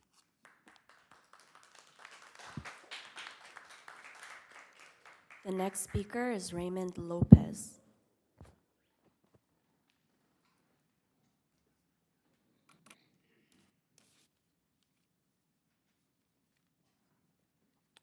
Good evening, esteemed council and mayor, and I voted for you, and you. And I'm happy to be here. I'm just so embarrassed that I'm here to speak about something as asinine as spurging money on pickleball. It should be about nature, it should be about outdoors, and if any of you have never spent time there with your shoes off on the grass, doing Tai Chi, meeting new neighbors and community, watching the kids hunt for eggs in the park, and people with their dogs and being friendly, the last thing we want to do is make more concrete, remove trees, and spend money on pickleball courts. Next thing you know, we're building parking lots. And that's the last thing that the community needs and the neighborhood wants. That's all I have to say. So hopefully we vote against that. And maybe it's 5A, just paint over the lot. Have people go somewhere else. If they want to exercise, let them run around the park or go to Equinox. I don't know. But I know that's not a solution. Thank you.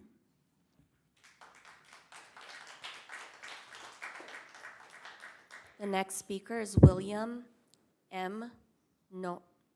Novotny.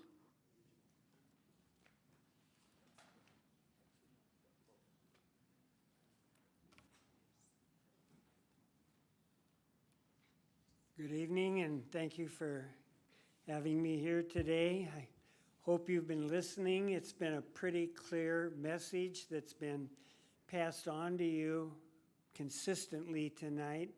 I don't see anybody opposed to squelching the whole concept of tearing out the trees and building concrete and fences there.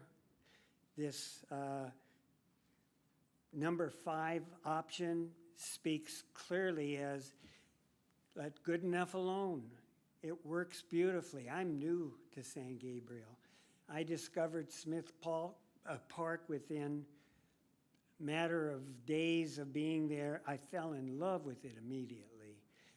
I was intrigued by the beautiful historical place where the Native American people are, you feel their presence there.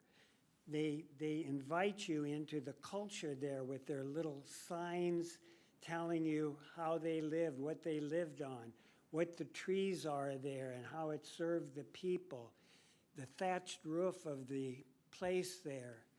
And it's just a joy to walk through there and to feel the significance of the history of the place and the beauty of it and the trees and the open space.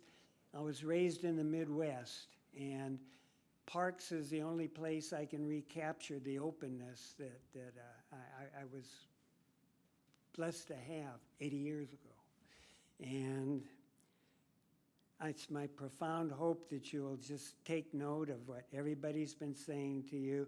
This option 5, you got I visit there 4 times, 5 times a week. I walk by there and I see it. It's part of the park now. It works, it's sufficient, and there's no need to do anything to disturb the park other than the way it is. Thank you for having me. Thank you. The next speaker is Isabel Sandoval.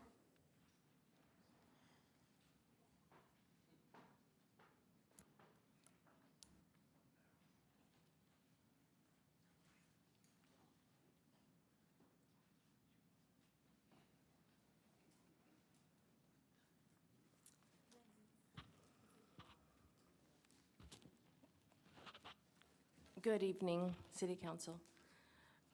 I am a resident of San Gabriel. My family lives across the street from the park. We've been there for about 32 years. We see what's going on. I'm also speaking here for those residents that could not make it, the elderly, the sick. We would love to go with option 5. Why cater to one group at the expense of passive recreation? We often see dogs roaming around, playing with their owners. We see like a little league or a little soccer, 4 or 5-year-olds that are learning to play soccer on the green space. We have Tai Chi classes there in the park in the green space. I see a dance group on the other side. We do not need more pickleball courts. Now, tennis has to wait. If they have people that they somehow move their schedules around so that they could play tennis. I don't know why the pickleball players can't do that. We also have the handball courts that are quite active. And we would just love to have, if you add more courts, you have more noise, you have more traffic. And so we appreciate the alternatives. However, speaking on behalf of the residents, the noise is unbearable, but we're willing to put up with it if you leave it as is. We're not against pickleball, we're just against more pickleball courts. And we're for green space. Hello, I'm going to tack on here. I want to remind you, our city is very small. It pretty much seems after hearing everyone out, mainly the residents have spoken. You guys encouraged the residents to show up, and we're here. We've been here the past few meetings once we were notified of what was going on. And I would hope that you would actually listen to us. Our residents voted you guys in. You guys are supposed to represent us, San Gabriel residents, not Monterey Park, not Alhambra, not everyone else that's coming in creating this demand for pickleball. So I would hope that you would listen to us the most. We would be the most impacted, granted we live across the street. So I do believe our opinion should be valued higher than outside city opinions. And as for the Gabrielino establishment, Denise, you mentioned you wanted something formal. I would encourage you guys to put something in formally in writing so this doesn't get overlooked again. That's a really big issue. As you guys weren't all here when that was established, so it's fair, but I mean, you need to do your research on that. And then in reference to the tennis court not being available, I want to remind you this is a supply and demand issue. There is no demand. Please take a look at my log. I spent a lot of time working on that. I am a night nurse and I do sleep during the day, or I try to.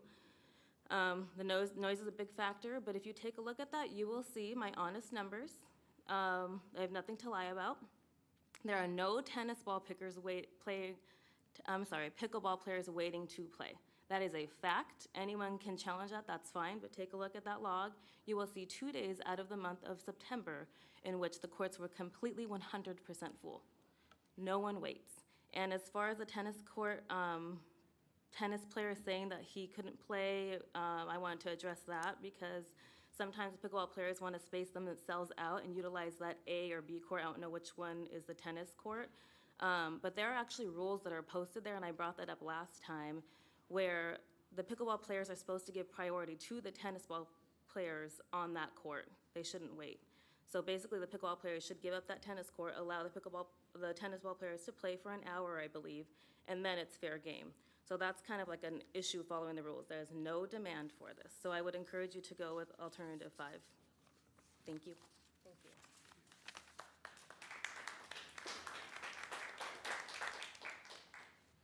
The next speaker is George Herrera Avila.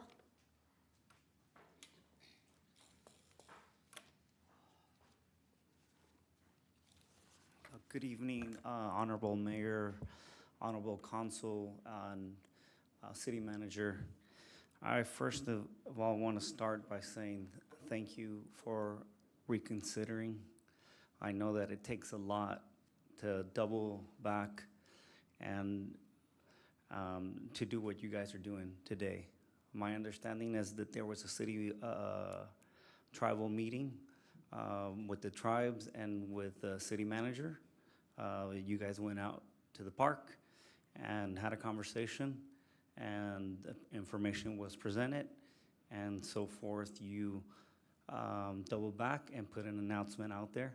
And I hear your, the apology, City Manager Mark, and really it takes a lot of leadership for everybody here in the council and for the manager to take this step.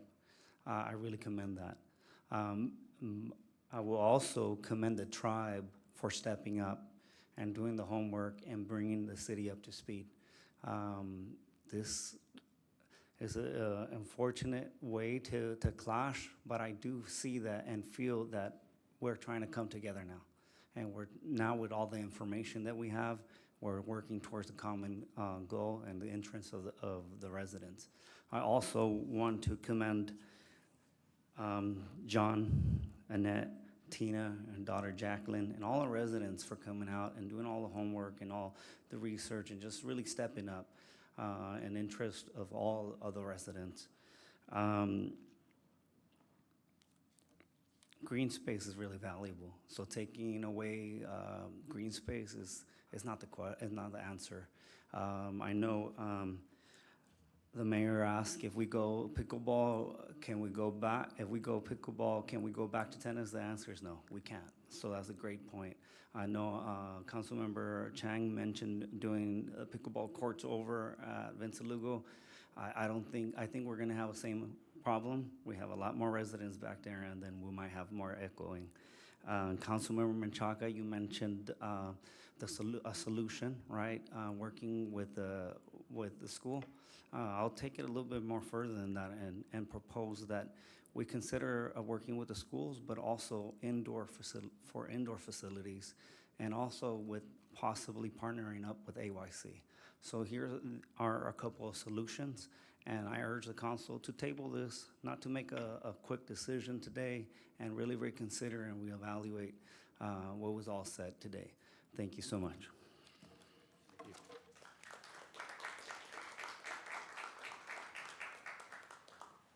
The next speaker is Armando Miramontes.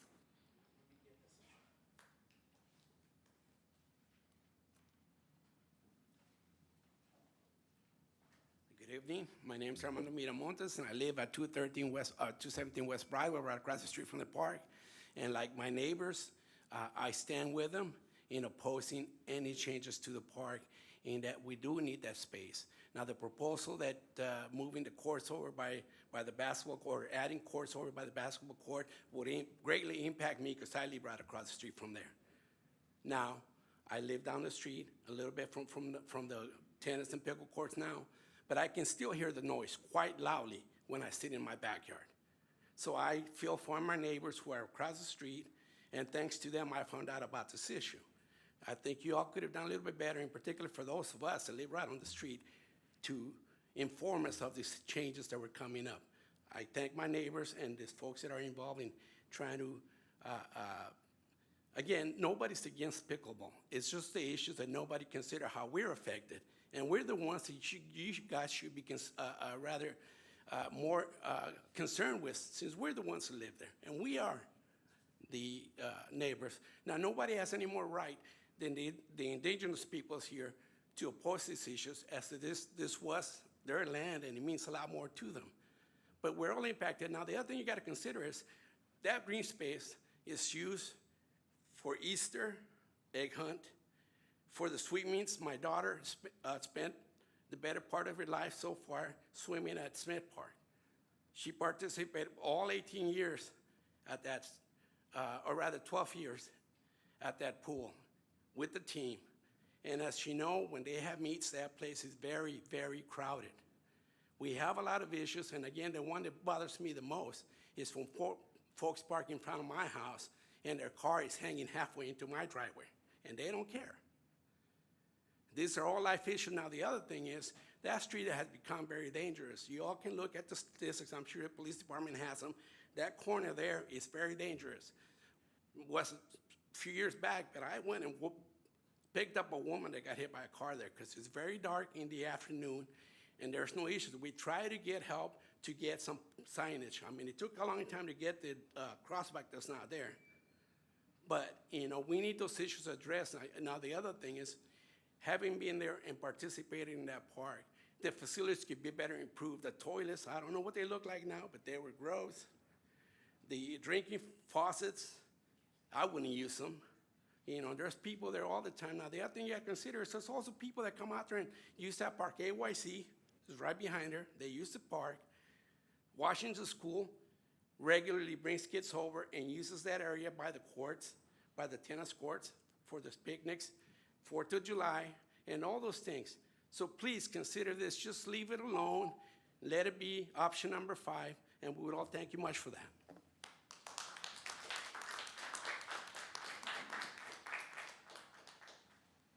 The next speaker is Bruce Candelaria.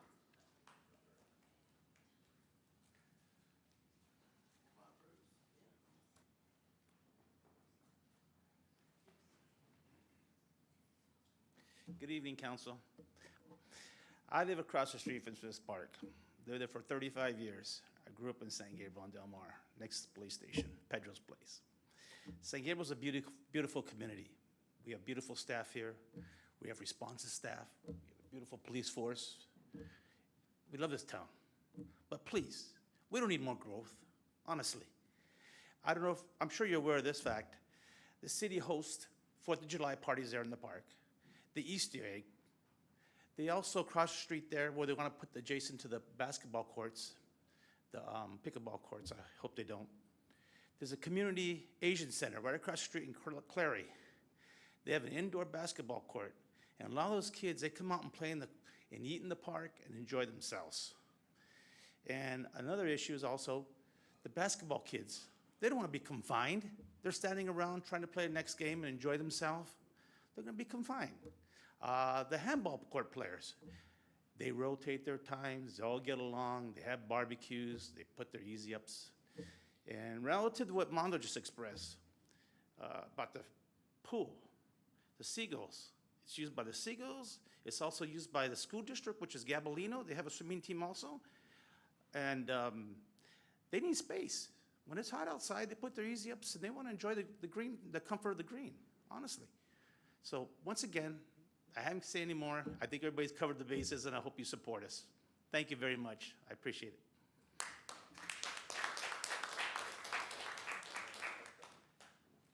The last speaker card we have is from Sonia Lin.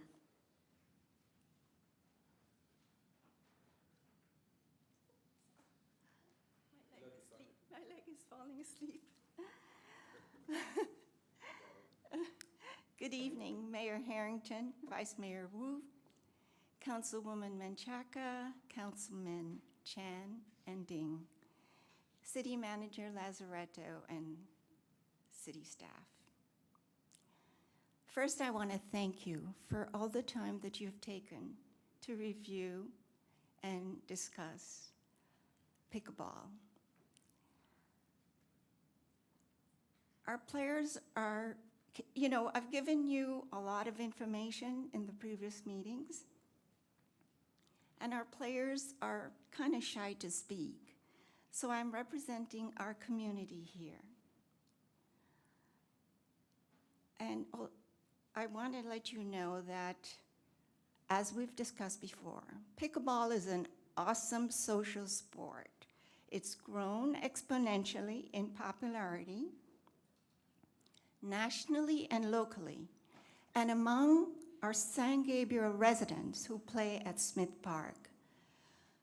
We respect our community. We respect our neighbors. We respect Smith Park and all that it represents.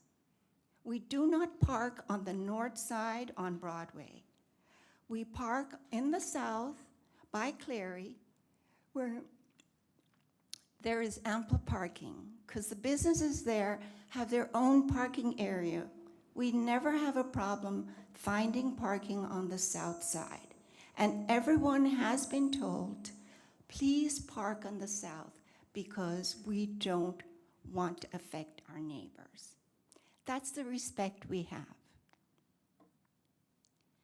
We're asking you tonight to approve permanent pickleball courts to address two problems that were brought to your attention during the previous meetings. when our players came out and spoke at this podium about what they are dealing with. One, we need the permanent courts so players can enjoy the sport all the time versus temporarily. And Mayor, you asked about, do we, does it affect us having permanent? Having the nets there for us means that I don't have to hope that somebody brings a net. I can't carry the net and set it up, and that's what we have to do if we want to play. So, especially seniors, seniors bring their grandkids. They don't have a net to play. So that's why we're asking to have the permanent nets, so that we can play, and then we have the option to play. Like sometimes I'd like to go on Sunday, but I don't have a net. So the first thing was to ask for permanent courts. The second thing is to ask for additional courts due to overcrowding. Last Thursday, after I read the summary from the city, I went to the courts to de-stress. This was at 7:30. There were 52 pickleball players there. So, I've given you numbers showing all the signatures, the numbers that we had. The number of residents that play is more than 120. And I have their addresses throughout San Gabriel. The number of players at each session, which will vary, but I can tell you it's usually 30 to more than 50 players at each session. The night players, these are younger players that come out. They bring their own nets and set them up. That's the only way they can play. If we have permanent nets, everybody. I have a gentleman that just came here 6 months ago, doesn't speak any English. We welcomed him. We found somebody to speak his language, and he's playing with us now. Now he's over 70 years old. He can't put up his own net. He doesn't have a net. Alternative 1, which recommended conversion of one of the tennis courts at Smith into 4 permanent courts. That will address problem number 1, which is we don't have permanent courts. Now, but how do we solve problem number 2, which is the need for more courts? Alternative 2, convert both tennis courts, would increase to 8 pickleball courts and solve problem 2. But that would be a problem for tennis. How do we provide for the tennis players? There are only a few players. But I feel for them too, because they have a sport they enjoy. Alternative 3, which would build a tennis court on the east side of the park beside the basketball court, or alternative 4, to build a tennis court in Victor Lugo Park. I say tennis because we don't want to split up the pickleball players. We're a community, and we want to be able to interact with each other, socially as well as playing on the court.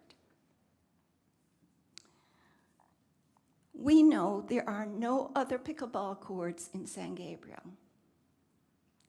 There are other tennis courts located in the schools. I tried to get the information from the district office, but wasn't successful. Maybe I'll get it later, but I don't know. There are 8 schools in San Gabriel. How many have tennis courts? I believe 4. That would be Gabrielino, Jefferson Middle School, and then Washington and Roosevelt Elementary. Now, Washington and Roosevelt, I was able to get information through Rebecca. They each have 2 tennis courts. Now, only Washington is open to the public outside of school hours. But Washington is also used for the classes, the tennis classes, during the weekday evenings. It is available on the weekends because there are no weekend classes. The Roosevelt courts have not been reopened since the pandemic. And I believe that we should look into that because that would be an option for the tennis players. As you mentioned, you know, it's pretty crowded at Washington, so I'm sure they would welcome that option too. Being able to use the school tennis courts would allow a temporary solution. We could keep the second court combined for a dual-purpose pickleball and tennis court, which Dennis mentioned in his comment, and have tennis be available at times that the school is open because the school courts would not be available then. That would be primarily on the weekdays. I think that might be a good option if we can get the other school tennis courts open, and we can work through that. We want, though, to have very clear knowledge of what the times are, that the courts are available for either pickleball or tennis, because I don't want to go back to the old days when I was constantly trying to ameliorate someone being unhappy because they didn't know that the court would be used for this or that. You know, we've developed a really good relationship. I am friends with the tennis players. I see them regularly. We exchange food and whatever. And I don't want to go back to having an uncomfortable situation. This is what we do. We respect everyone. And we are asking for respect for our sport and for the number of players that come out. I'm happy to answer any questions. Thank you very much for your time. Thank you. Appreciate that. Actually, may I ask a question of the speaker? Certainly. This is an agendized item. No, just for clarification, actually, kind of related to Mr. Mayor's question. So if we took the 2 current tennis courts and painted them for both, that's still wouldn't, I guess it's not quite good enough because of you were mentioning the permanent nets? Exactly. Oh, okay. The permanent nets make a big difference to those of us that don't have nets or can't carry them and put them up. It just means that we wouldn't be able to play. You know, it makes that much of a difference. Okay. We're very lucky right now because the city does put up some temporary nets on Monday to Thursday mornings and also Saturday mornings. Okay. But if there's any other time that we want to play, like if we have friends come from, you know, and we want to take them there, we're not able to. I see. And the guys at night, I say guys, I'm sorry, I shouldn't say that. The players at night are all working people. That's why you have such a big crowd at night and on the weekends, because these are people that work all day and then they come out and they want to play. So, like I said, Thursday, 50, I didn't have to count because I can tell by the number of players on the court and how many paddles are waiting. I can easily tell the number of players that are there. And that doesn't count people that are not playing. That are just the ones waiting to play.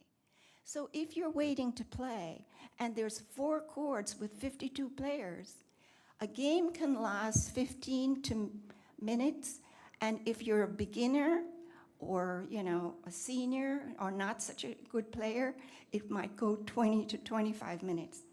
If there's 52 people waiting on 4 courts, you're talking about 40 minutes to 50 minutes. They have to wait to get a game. That's a long time. Okay. Thank you. That's all I have. I yield. Thank you much. Do we have any other further comments? No further comments received. Is there anyone in the audience that has not spoken that would like to address the council? Seeing none, I'll close the public comment on this item. And now it's time for council discussion and deliberation. Who would like to start? A lot of volunteers. Councilmember Menchaca, showing leadership. Thank you. Thank you. Well, that was, I counted 25 public comments, so that's good that we continue to have the interest because I know it's been a very long process. I wanted just to clarify that these alternatives, the staff was just trying to give us options. And so I know for myself, I think I have to make it very clear because these are just possibilities. But for myself, I don't want any green space removed, whether it's Vincent Lugo or Smith Park. I think we've clarified that the west side, the passive area, will not be disturbed. It will not be excavated once we got the information. And I stand by that. I would like to, I want that to continue on. But I don't believe status quo is the solution. We do have a pickleball community. They are from San Gabriel. And so without adding, I'm not talking about adding, I think we should use the existing courts. But mine's a little different from alternative one. So just to clarify, we've been doing this trial since 2017. That's when they asked, you know, if they can have the ability to put additional pickleball courts. The community's been growing. The San Gabriel community of pickleball has been growing. And so now we're here again. And so what I would like to see is, for now, leaving one permanent court for pickleball, one for tennis courts, but to do further research because we still have a lot of land out there. We have existing tennis courts, whether it's Jefferson Middle School or Roosevelt or Washington that's actually being used. I think we can use that existing footprint to see if there's a need to have those kind of relationships. You know, I've also looked at, I've made a conscious effort since this has started to go by Smith Park, random times, and just by listening here tonight, still no tennis players. There doesn't seem to be an interest, at least for Smith Park, by tennis players. They seem to be happy with Washington, even though there's restrictions. I'm sure they would be happy if we could give them more alternatives, but Jefferson Middle School was part of that bond. There's so many courts there. I think there's about 6 of them. And why we haven't entered into some type of agreement, I'm not sure. And then Roosevelt, we talked about just bringing that back. So I just think that we're just underutilizing the courts right now at Smith Park by using them as tennis courts. I think there's, you know, it makes sense to keep the pickleball community together. I don't want to take any more green space anywhere here. So using what we have right now. And also I would like to also include that if whatever we do decide, whether it's, you know, 2 pickleball courts or 1 pickleball court and 1 tennis court, but just in general, I would like to see more improvements. It's been brought up by both sides, you know, setting up sound barriers, better lighting and signage by the waiting area and in the streets also, changing the gate location to the side, rearranging the 2 existing doors to have them swing outward. So those are things that I think we should do regardless of what we decide today. You know, what is it going to take to make it more enjoyable for the community to enjoy Smith Park and that particular area? I'm very focused in that area right now. You know, we're going to leave the passive area alone. We're not going to do anything there. And when we're looking at Jefferson Middle School or Washington or Roosevelt, or someone mentioned Gabrielino, I'm pretty sure there's no Gabrielino courts. But, you know, tennis is just not being utilized. It's just, for some reason, Smith Park is not the place they want to be at. And pickleball is. And so I think we just need to just be conscientious about, instead of spreading them out to the different parts of the city, let's just use the existing courts, leave them as is, well, not leave them as is, I'm sorry, make alternative one is one court would be for permanent pickleball, and the other one would be for tennis play only. But continue to do this research, continue to evaluate the joint use agreements, and see if when we do have some kind of connection with tennis players, again, I think you said one or two. I remember, Rebecca, you were asking the pickleball, can you give us a contact?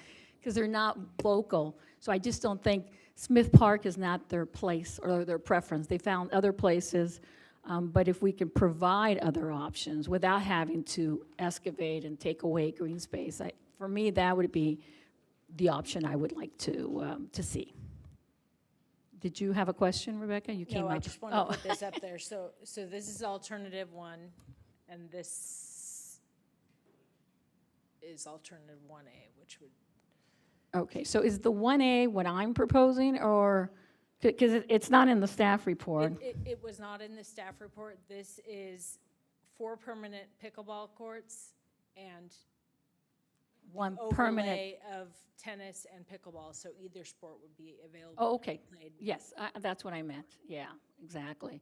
But with the understanding that we as a city are going to continue to Yes. oops, he destroyed it.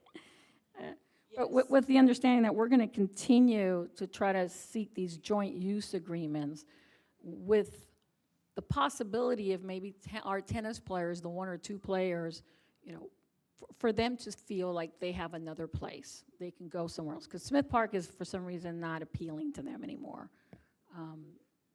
Because they're not here. They haven't been here since day one. So, Either that or what I heard was that the courts were unavailable when they were coming to play. okay. So, either option. But your comment about addressing the joint use agreement actually needs to come back for the field use at McKinley, so we can definitely Oh, there's address that at McKinley that too. That's right. So there's McKinley, Jefferson, Roosevelt, Washington. Coolidge does not have any. Coolidge, we have a school park. Oh, okay, but we don't have a tennis court. No. Okay. And there's no courts at McKinley. Oh, okay, so I we're was just back, saying there's okay, so another let's issue focus that on the needs to come. tennis courts that we have existing, so we're not taking away green space. So we got Roosevelt, Jefferson, Washington. Right. Okay, and so, for example, if we would use Jefferson courts, there's no after-school play or classes there for the tennis courts. They're all being done at Washington. There are we have after-school programs at the. At the mixed-use site. gym, but not at the tennis courts. Correct. Okay, But whether or not, that would be up to the school district, whether or not they'd be open to that. but at least open the conversations. Okay, and that's all I have, Mayor. Thank you. Anyone else? Yeah, well, Rebecca, since you're up, I pretty much, I think for the most part, agree with Councilmember Menchaca in terms of the way to do this. But my question for Rebecca is, does Gabrielino have tennis courts? I don't believe that they do. No. don't- They don't have a tennis team and they don't practice like on site? They don't practice at our location. I would have to look into that, but I don't believe that they have tennis courts. Where do they practice? How does that work? And I will say, in terms of our joint use agreement, when Jefferson created the additional space, our joint use agreement with Gabrielino largely ended. So there used to be joint use of the gym at Gabrielino, but when the Jefferson gym opened up, that's where our use is, not at Gabrielino. So I would venture to guess that even if there were courts there, which again, I don't believe that there are at Gabrielino, that we would be limited to the use. Okay. Okay, thank you. I would think, I mean, the way I'm looking at it, excuse me, is that I think I would like to see, I agree with Councilmember Menchaca that I definitely don't want to see an extra court being built on the west side. So I would keep the two that we already have, but transform the one on, I guess the one on the westernmost side as it is right now, transform that into permanent pickleball courts. Yeah, like, and then on the one on the east side, do the dual painting for both tennis and, or either way, you know, either way is fine. But just that one of them would be transformed into permanent pickleball, and then the other one be dual painted so they can accommodate tennis or pickleball. I think that's kind of where I am right now. Yeah, and then the only other thing is, well, if we're saying, if I did want to build another tennis court, like adjacent to the basketball court, but you're saying that there's enough tennis courts in the city for? We have plenty, we just haven't, well, again, because there hasn't been the need, I think, but I think if we direct staff to start pursuing that direction, you'll see we have, especially Jefferson. Okay. Jefferson, I think, is it 5 courts? I thought it was 6. Actually, Jefferson, I think, has a bigger footprint than even Gabrielino. Gabrielino is very small. Okay. Well, in that case, then, you know, because originally I was thinking maybe I'd go with building a new tennis court, you know, adjacent to the basketball courts. But if you're saying that we don't really need it, then that would be a good way to preserve green space and not build anything additional, but just adjust the 2 courts that we already have. That's my feeling at the moment. But I yield. Thank you, Councilmember Chan. Who'd like to go next? Vice Mayor. Thank you, Mayor. Okay, I agree with my colleagues, Councilmember Manger and Councilmember Chan, for not adding additional courts on the west side of the park, because that is one of the data that we receive, not that time, but actually we probably got that information sometimes in August. So I think the west of the park that we should really keep that everything as is. And also, I think adding another park next to the basketball court may not be a solution as well, because we have, for example, we have extraordinary spring celebrations that we use that lot, that piece of grass for kids to play the egg huntings, and we have all our community partners to have their booths there. I think that is important for, you know, for childhood, that they have created good memories there. So I don't think that will be a good solution either. Then the only place I originally think that could happen with a new court was the Marshall, because we are removing the green, but artificial green. That's all artificial. But because the parking and also that is a police substation, they will create a little bit trouble for the neighbors, that they are not able to get a good parking space. So I think that will not be another solution. But my point is, we should not keep our pickleball community be excluded for any reason. I mean, anyone play anything in the park, that is the purpose of the park. So we are not excluding anyone from doing exercise in the public area. So that's the true spirit of the true meaning of the park. Everyone can use it. We don't really check their ID before they can use it. But I think the reason we will have the discussion, we are talking about if we are adding a new court, or we will just do something else, because there's always some conflicts between pickleball players and tennis players.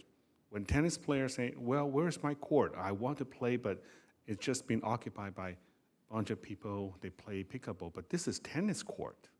So that creates some issues, and that's a discussion for a long time.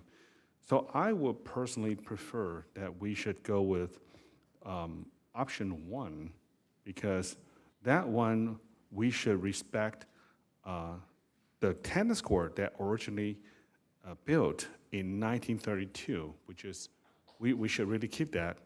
But also, of course, we would like to have our pickleball player, they feel that actually we are an inclusive community. We are not really, asking them, don't play here, we don't welcome you. I think that is not the way we would treat any sports player. So I personally think, first, do not add any new court there. We understand that could be not enough, but what is enough? Because if there be like increasing of the population to play the pickleball, I totally understand that. But I think the capacity of of our city, we are not really as large as like maybe other neighboring city. They have more greens, more parks. This is who we are. We have 40,000 population. We have 4 square miles. That's it. So we have to use our land cautiously and wisely. So I would just share with my colleagues that I prefer to go with option 1, which is keep the tennis court there, and we can just convert another one as the pickleball court. But they should, respect each other. Don't cross the line.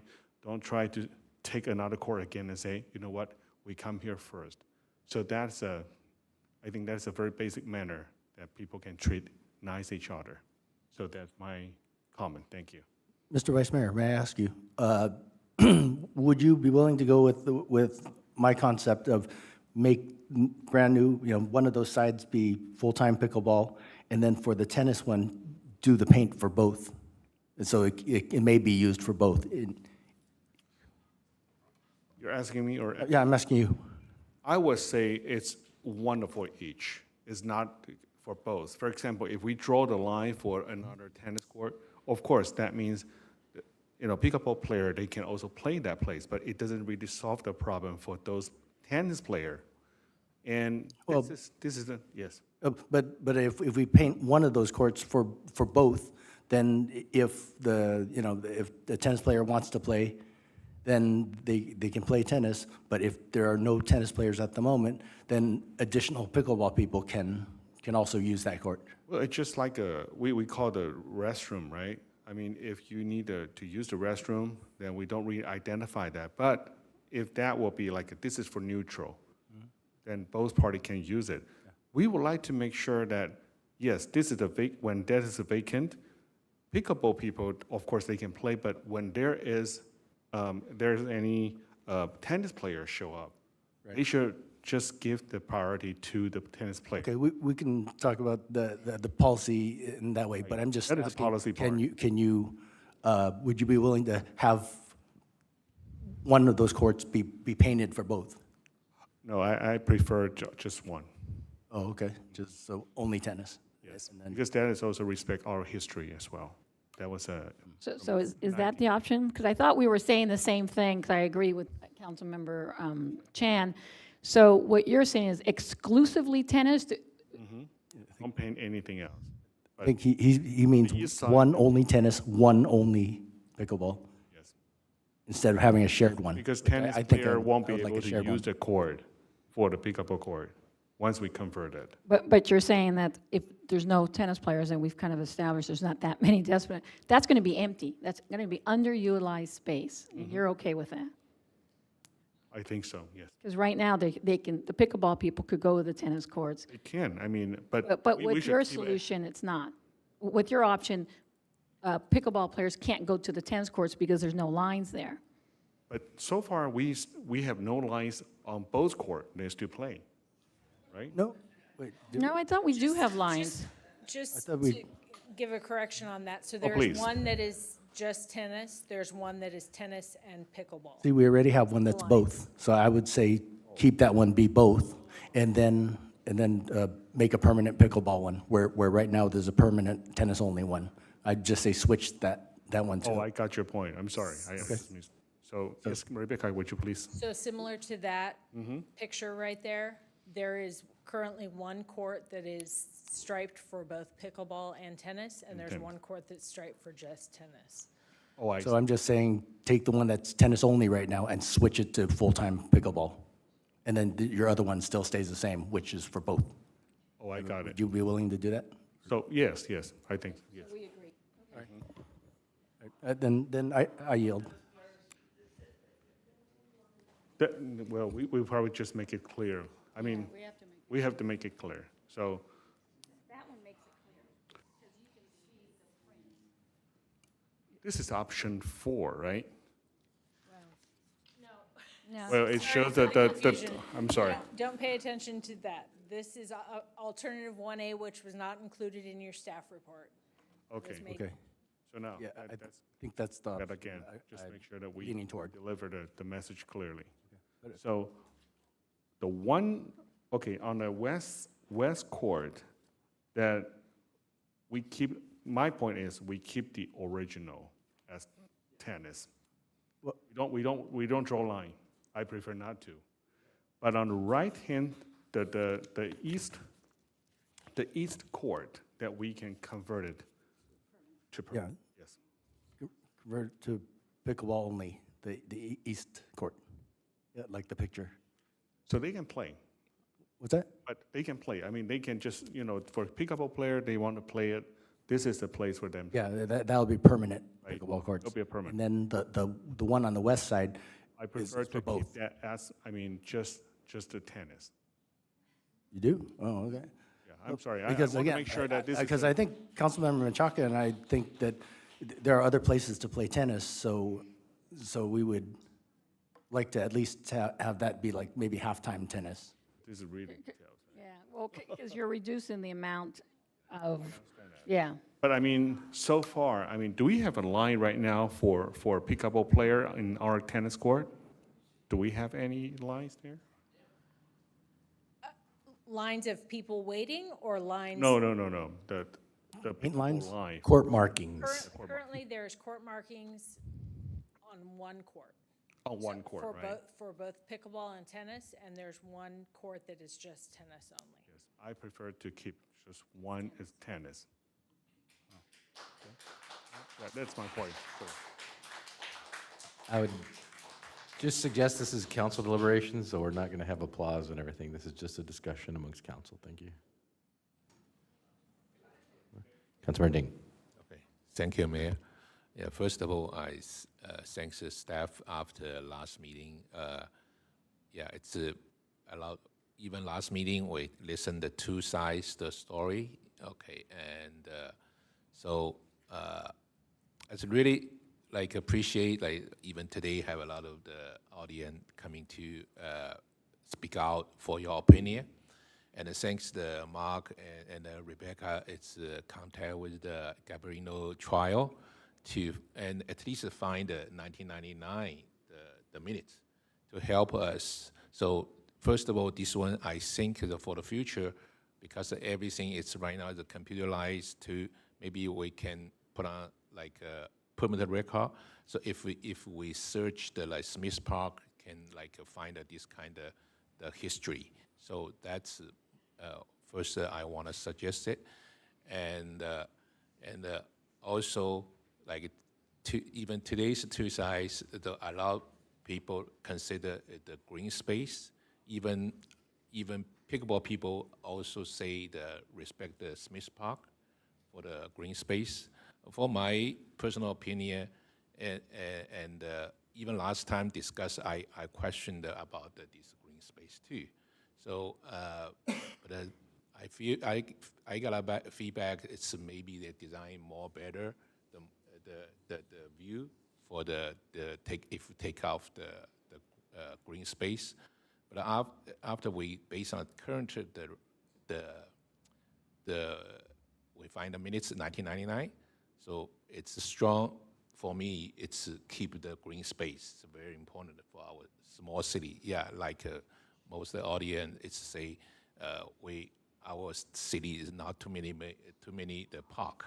So it's better keep our green space and also traditional. This space, green space for myself also it's traditional for the 4th of July and also have the with respect our veteran. It's I think most use this green space.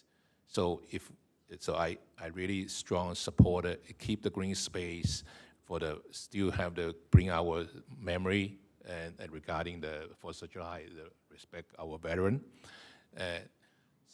And then even like a lot of, thanks to Rebecca, have a lot of the option. So most of the option is if we do the expansion for the additional pickleball for the whatever which one park, still effective like a green space too.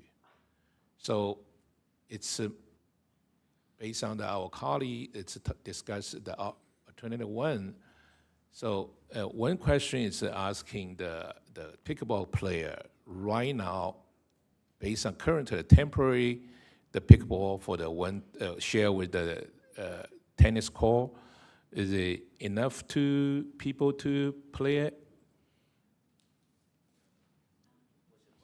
Yeah. Yeah, I mean, so it's if the like. Actually, Councilor Ding, could you please come to the dais so we can get it on the record and hear what's being said for the people that aren't in attendance? So based on your temporary for pickleball share with the tennis court, right? So based on last time you pickleball player, you provide the information.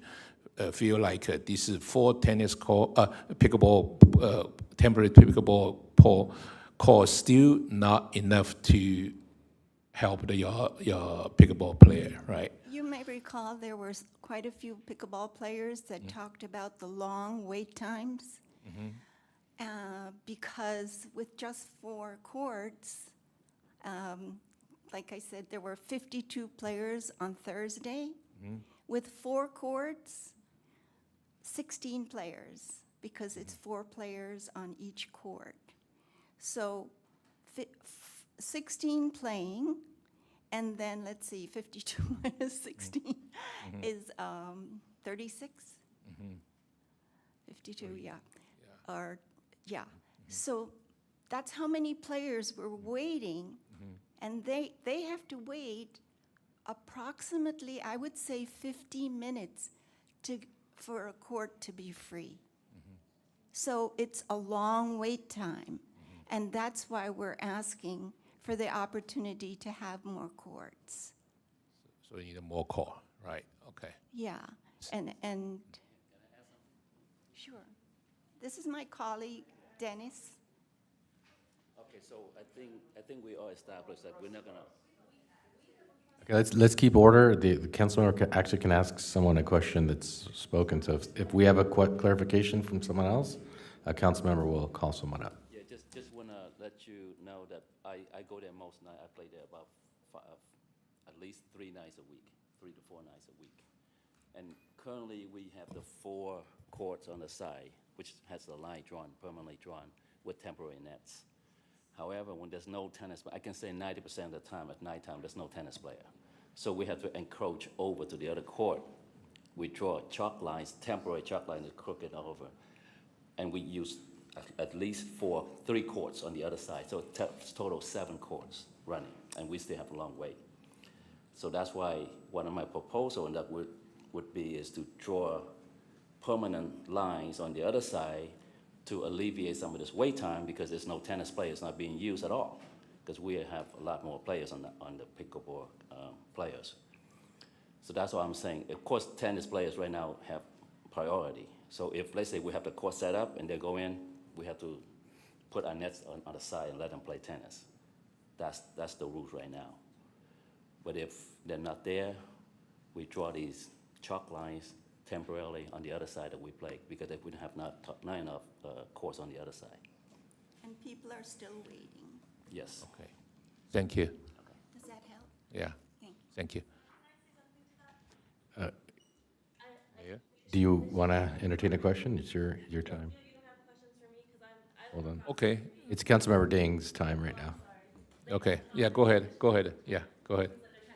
Yeah. Appreciate that. That is factual. You can come by and anytime you want. I'm sorry, nobody is waiting, and I don't appreciate being painted as a liar. You're telling me that my information is not factual, and that really upsets me. Because I believe in data, I believe in factual evidence, and there it is for you. You can choose to believe it or not. You can choose to believe people that do not reside there. We reside there. It's And if very I- frustrating. If I Okay, may, let's have order here. This is not a free-for-all. This is, if Councilmember Ding wants to entertain a question, it's up to him. Yeah. Yeah, we aren't just gonna have people running up to the dais and talking. How's that? well, we just want to get some I, equal I, time. I just, it's not about equal time. There was public comment. If a council member has a question for you, they can call you up. I'm not saying I'm not gonna call you up. Yeah. That's not what I'm saying. I'm saying we can't just have people walking up to the dais. Okay. And Councilmember Ding did accept comment. Okay. I'm sorry, it seems biased, that's all. Okay. Thank you for your information. Yeah, of course. So, But please, if you have questions, anyone can ask me. I'm here. okay, thank you. Yeah, I actually, for my personal belief, both sides, what they say, right? So, everybody's their own opinion. Everybody maybe they can see what you see, right? So, I understand it. I also keep because original two is a tennis court too. How can we, because it's already existing, the facility, is it possible we can do some more efficient, it's more usable the way, okay, one fix the tennis court and with the temporary pickleball court. Another one is the permanent pickleball ball. I don't know. It's pickleball court still can convert to the tennis court. Is it possible? That's a question for Rebecca. Sorry, are you asking if the permanent pickleball but courts can yeah. still convert to? So to the tennis court, is it possible? I suppose if we were to bring a construction company back in, because you would have holes, what the permanent pickleball court is 4 courts, striped for 4 courts, but also you have poles and nets for 4 courts. So it's different than, So Rebecca, I want to clarify, those 4 courts never come down, whereas right now they come down. correct, So you could play tennis on either side, currently. correct. Gotcha. So the pickleball court, the net, cannot remove it if just in case if the tennis people can play it. Right. I don't want to say we can't remove it, because we could likely bring a construction company or public works staff may be able to do that, but it's a matter of filling in holes that have been placed for the poles, that sort of thing. So as opposed to the court on the left right now, which is what is existing currently, is both pickleball and tennis. Does that make sense? Yeah, I know, but I just want to if just in case, I know that today don't have people that play the tennis coming to have their voice. Okay, I just want to just in case, yeah, we have another place, the school, they can play the tennis, but if people they already used to use the Smith Park, I just think about them too. So is it construction people more flexible? Yeah. Usually I agree first of all I agree the one fix the pickleball, another one it's fix the tennis court. Okay. Both if they can convert, because it looks like the space is more similar. If feasible, probably that's my opinion. I hope my colleague, we can discuss, or I respect the rest of the council member. Rebecca, maybe I can help. So the only flexible one would be in this one, particular is the left side. So that's the flexible one. The right side is not flexible, it's all pickleball. The left side, you see the markings. You can do tennis and you can do pickleball. Yeah, I know. I know the left side, it's easy to understand it. Hand side, I just say possible. Is it possible to do that? Well, I don't think that can be treated as like crypto, that when LA Kings play, then we convert to the the ice hockey. That's or like then talking about the basketball crypto. for NBA. So they can convert at any time. Or we have to increase the budget. Yeah, I don't think we can do that. Basketball. I think what you're mentioning might be what hockey. Mayor Harrington was mentioning in possibly making both courts available for both options. Is that what you're mentioning? Both courts would be striped for tennis, both courts would be striped for pickleball. But pickleball, if both sides, it looks like pickleball still don't have the permanent pickleball. Right. Yeah, that's I think probably based on current pickleball community, so probably the permanent is better. But like you say, maybe asking the construction people, probably right now new technology probably feasible. You never know. Yeah, for my I'm doing the construction before when I first arrived the United States. I'm a worker too. Yeah. So Sonia expressed it when she said that currently our staff in the morning place, and that's Monday through Friday, place the portable nets for them. Sorry, Okay. Monday through Thursday. Our staff place the portable nets. Okay. Other than that, there is no one placing the net. So unless they have a net and unless they can transport and place that net, they are not able to play pickleball. So I think that's what was addressed, is the beauty of the permanent nets, is that the permanent pickleball courts is that they can then play at any time, whether or not they can transport a net. Does that make sense? Yeah. I know. So that's why I still agree to have the fix the pickleball for them. Okay.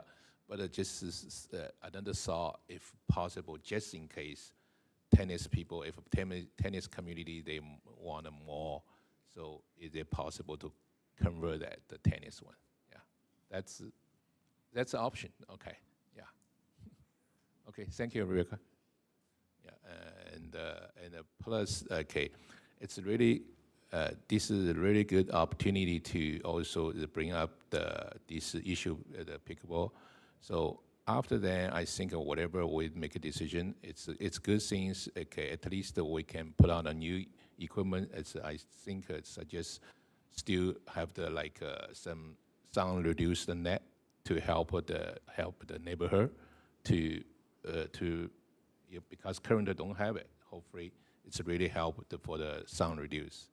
And by the way, I have a chance to visit the tennis court and the pickleball court. I hope we have that's maybe for the Greg, okay, maybe have the more light to help. And another one, it's after that, if we have schedule for the tennis court and the pickleball court, hopefully have the more clear signage to help the resident community to do that. And another things I want to disclose, this is Smith Park, it's in our city. Of course, first of all, we want to serve our community, our resident first.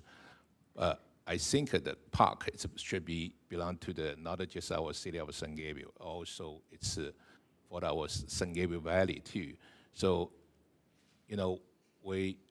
for my understanding, even we have allowed the community event from all the San Gabriel Valley. And by the way, so we also visited Temple City Park, El Monza Park, right? Monterey Park, the Bonus Park. So whole community should be shared together. So I feel the park, yes, it's within our city, but we should be do the consider all not only for our San Gabriel city resident, I also need to think about our neighborhood to get together because they coming also help our small business too. They have the maybe spend a lunch dinner with us, so we have the more tax revenue too. So yeah, that's let me see. Yeah, that's my discussion, and thanks, Mayor. Thank you, Councilmember Ding. I'll lead off my comments by just saying I appreciate the staff time put in this. I appreciate all the members of the public that have come out. I appreciate the council comments. I hope the public sees that we are taking the time to discuss this. We're not jumping to right away make a decision. We've entertained quite a bit of discussion from many different viewpoints. And that's so that we can get it right. Getting it right doesn't mean making everybody happy. It's getting it right for the community. So whatever decision the council comes to, there's going to be people upset. We know that. That's the position we're in. But I think everyone up here wants to do what's best for the community. That may be different things to different people, just like the speakers have different opinions about what's best for the community. And so I hope everyone appreciates that. I don't think there are sides to this. There are opinions. I don't think anyone's against anyone else. I'm always for something. I don't try to be against things. I try to be for what I think is the best solution. So I'm not saying I'd be against anything here, maybe except for taking up green space. I'm against that. And I would just say that on a side note, just I hope the public appreciates, we're up here trying to operate in an orderly manner. I hope everyone noticed I didn't cut a single speaker off, even after their time, and I let people go significantly longer than our policy. I hope everybody appreciates that. We truly want to hear what the public has to say. So we're not cutting people off. We're not being one-sided. We've heard what people said. And so I hope people understand that and appreciate that there's a lot of city councils, you get 1 minute, and you can't express yourself in 1 minute. We are really here spending the time trying to hear from everybody. So I hope everyone appreciates that. And I will just say personally, I have one question, and this is really for, probably for Rebecca. Alternative 5, one clarification on that. I just want to make sure I understand it properly. It says continue with the courts at Smith Park as existing. Does that mean keeping the temporary pickleball lines, or would you just completely add just 2 tennis courts? Because I don't understand. Existing, there's temporary lining, correct? So the proposal with alternative 5 would be keeping 1 court as tennis and pickleball, dual striped.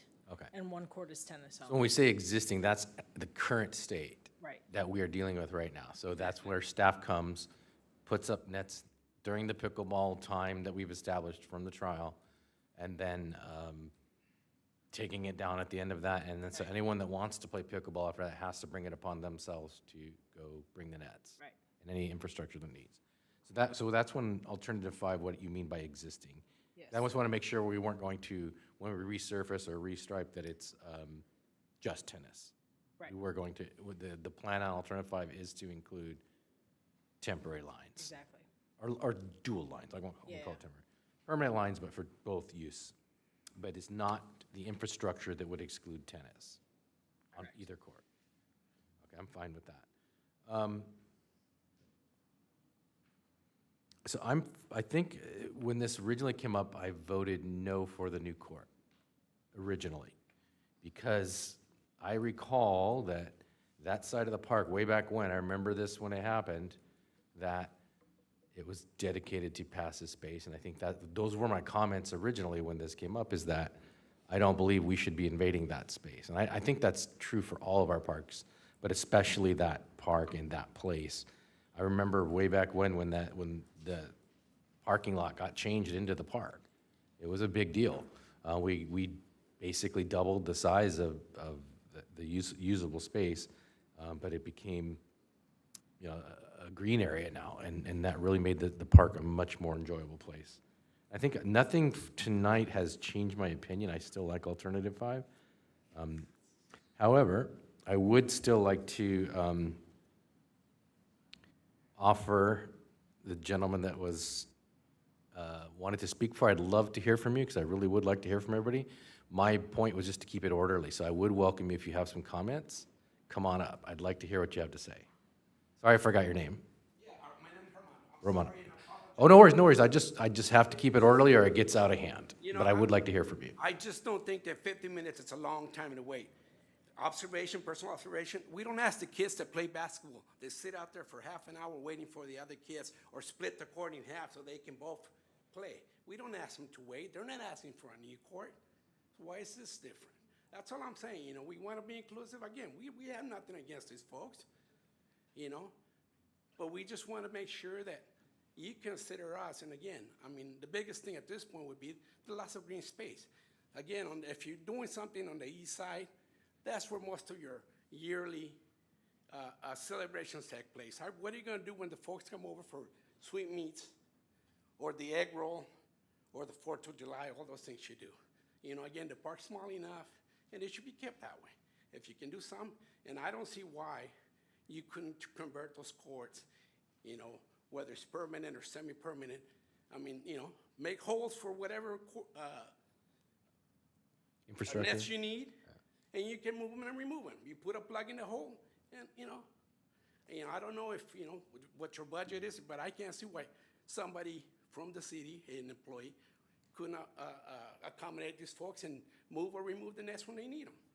I mean, again, nothing's used all the time. You know, you can say the same thing again to basketball courts, but again, when the kids do come out and they have games, a lot of them have to wait because there's only one court. You know, a lot of kids from the continuation school, whatever, they come and enjoy that space in the mornings as well. So there's a lot of things going on. You know, we should keep the space open as it is. You know, I don't have an issue with you doing some with those courts and convert them for both uses, and I think it can be done. That's all. I appreciate your time. Thank you. Appreciate your comments. Certainly. And like I said, I think we all want to hear from everybody. We just want to keep it orderly. And they'll count this as my time as well, so I'll keep my comments short. I'm sorry. What particularly disturbs me the most about this situation, no disrespect to this lady here. I'm sure she's a beautiful lady. But I can't stand exaggeration. My daughter has taken the time to written every time down that the pickleball players play on the weekends, 24 hours, whatever time space is available. And that's no exaggeration. But for her to discount her integrity, that is totally wrong. I'm sorry. The truth succeeds. I can sleep at night.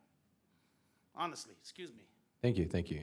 And I would say once again, it's quite possible that people are there and somebody missed data somewhere. I don't think anyone's accusing anybody of anything, like mischaracterizing. I really don't, that didn't come across like that to me. So I don't think anybody's impugning anybody's character or saying somebody's lying. It's quite possible somebody could miss a group and the group was there for an hour and maybe they didn't see it. I'm not gonna say either way. Me personally, I'm not basing my judgment on the number of people playing. I want, like I said in the beginning, the highest and best use. And to me, the highest and best use is flexible. That's where anyone can use it as needed. So, I mean, I'm not gonna say that that impacts either way, my decision.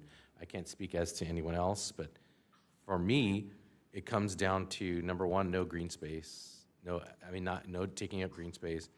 And number two, really making it for the entire community. I think Vice Mayor Wu talked about that. We're not trying to exclude anyone. And I do think a permanent lines exclude tennis unless we can research that and say it doesn't exclude tennis. So I think for me, alternative 5 is the best. Just go as we are right now. I think it has worked. There might be some backups, but I appreciate the comments about basketball because you watch anywhere they're playing basketball, that when there's more than a couple kids there, there's a lot of kids waiting around to play because they'll play 3-on-3, they'll play 2-on-2, they'll play split the court. Sometimes they'll have 5-on-5. But there's always waiting for sports. You wait for baseball, you wait for soccer, you wait for every sport you're gonna play. And it's just a time of use and it's always first come, first serve. So I don't wanna put one quote unquote group over another. I think it's just, that's how parks are, and when there's full, you wait. I'll take a couple more, but let's keep them short. I don't want to make this a free-for-all one, too. Let's just, come on up. Give you a minute each, how's that? That's what you get at the City of LA, you get 1 minute. I see some antsy people, let's do this. Thank you, Mayor. I appreciate the opportunity. I just want to say that I walk by the park multiple times a week, and I always see tennis players most of the time. Whether it's the morning, sometimes in the afternoon. I don't go there later on usually because of my work hours, but I always see tennis players. So to hear that there's no tennis players there is not true. I would actually agree with that because I walk there at least 3 to 4 times a week. That's one of the loops I walk with my dog. I always see tennis players too. So I wouldn't say there's no tennis players. So if council needs to know that, I can vouch there's tennis players there. There are. Thank you. I walk there probably 3 to 4 times a week. Annette. See, this is the best way to do it if we hear from everybody. Let's keep these short and not repetitive. Well, another thing is, if you ever go by there, you guys should go by there on Sunday mornings. The handball courts are so busy, people are backed up. Sometimes 20, 30 people, and guess what? There's tennis players now at the handball courts practicing against the backboard. Yep, because they're out of space on the courts. I've seen Yeah, that. so I don't think you guys are seeing the full picture. You guys need to drive by the park on Sundays, afternoons, weekday, try different times and take a look.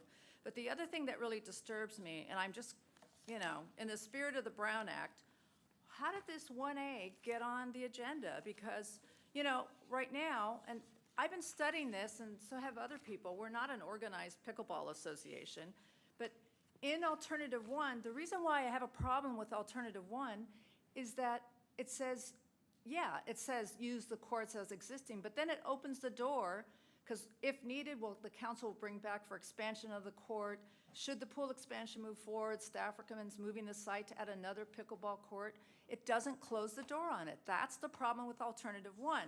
Unfortunately, that's what I saw on the website, and tonight I was shocked to see 1A, and I don't know if the Pickleball Association put that forward, but all of a sudden there's this potential for, extra lines for extra play of pickleball and tennis, and then the other one is just pickleball. I mean, that just came in out of nowhere, so that really bothers me.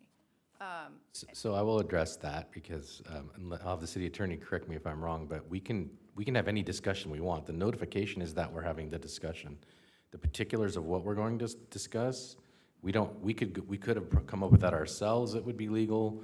As long as we weren't discussing that ahead of time as a council, that would be a Brown Act violation. But if staff brings up something and adds it to the agenda even after the notification, it's incumbent upon the people to come to the meeting if they have a concern about pickleball in general.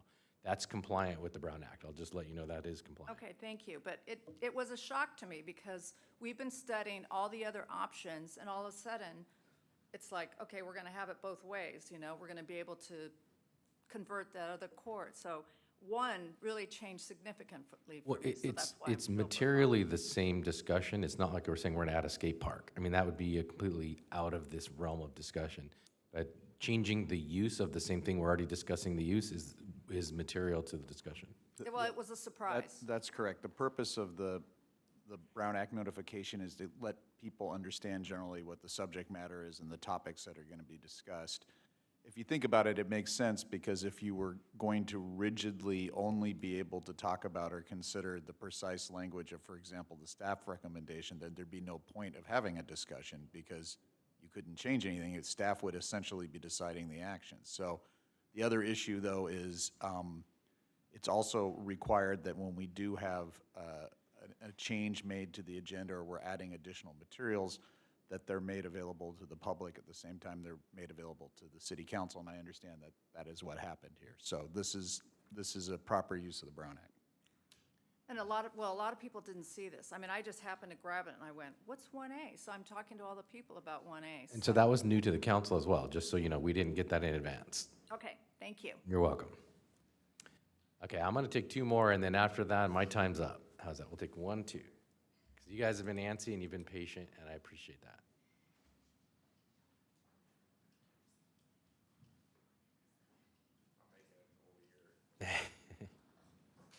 please state your name for the record? Yes, my name is Randy Gamboa. I live in the city of San Gabriel for the last, since 1992. I was not a pickleball player myself. Pandemic hits, changed our way of life. I play pickleball. I don't play on Smith Park because it's very crowded. Pretty much everywhere you go, it's packed. You can go right now, it's packed. So if you ask me, I will vote for converting the Smith Park to a strictly pickleball, because you build it, people will come.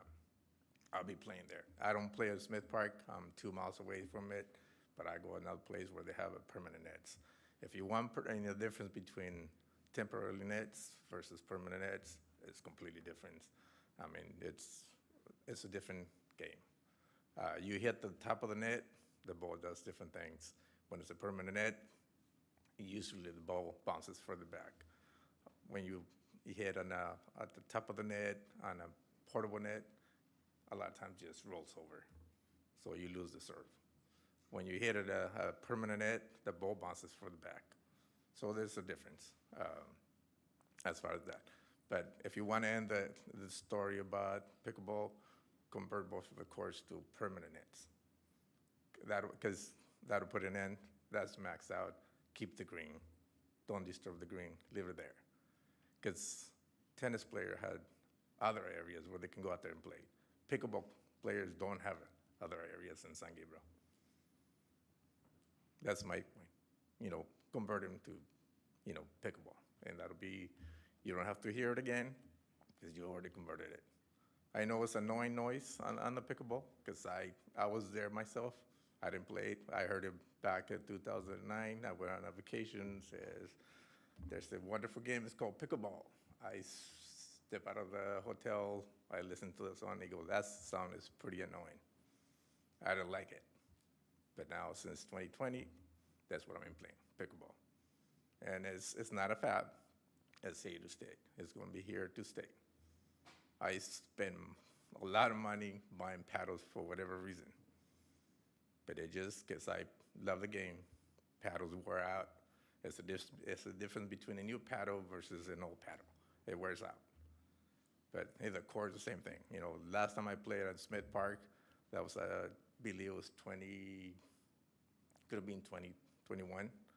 I slipped and fell because the courts are worn out. My shoes were worn out. I fall forward.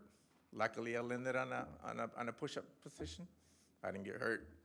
I look at my tennis courts, my tennis shoes, I look at the court, they're pretty worn out, But you guys are working on it, because ever since I started playing, I heard about expanding the court, building new courts. It hasn't done.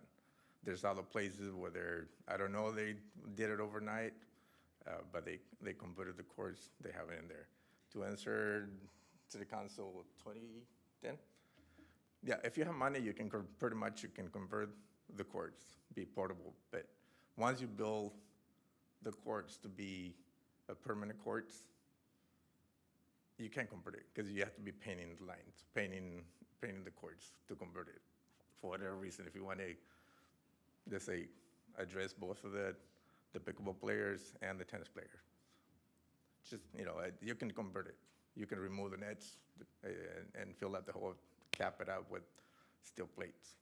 If you want to see a sample of that, Maribel will build 4 courts on a 2 tennis court.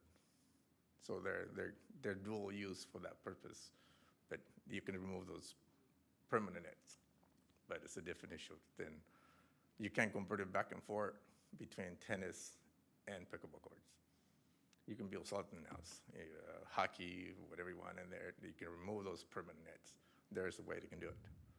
But it won't be converting it back and forth between pickleball courts and tennis. It's a permanent thing. It's a permanent thing, Yeah. yeah. Because once you paint it, if you look at the options there, once you painted the courts for pickleball courts, you can be converting it back and forth between tennis. You can remove the permanent nets for something else. The city wants to have a picnic on the tennis courts or on the pickleball courts, you can remove the nets. So I do think you addressed my very first question, which was, is there a material difference between a temporary and a permanent court? Which is yes, there is. Yes, there is. Yeah, there Gotcha. is. I have a, Yeah, I learned something now. yeah, no, I have a portable net, but I don't use it because I started playing tournaments. And most of the tournaments, it's a permanent net. It's a different bounce. Got it. Thank you. That's in there. Any other questions? I think we're good. Thank you. I Appreciate think it. you guys are doing a wonderful job. Thank you. Thank you. Appreciate it. Okay, last, my time. Come on up.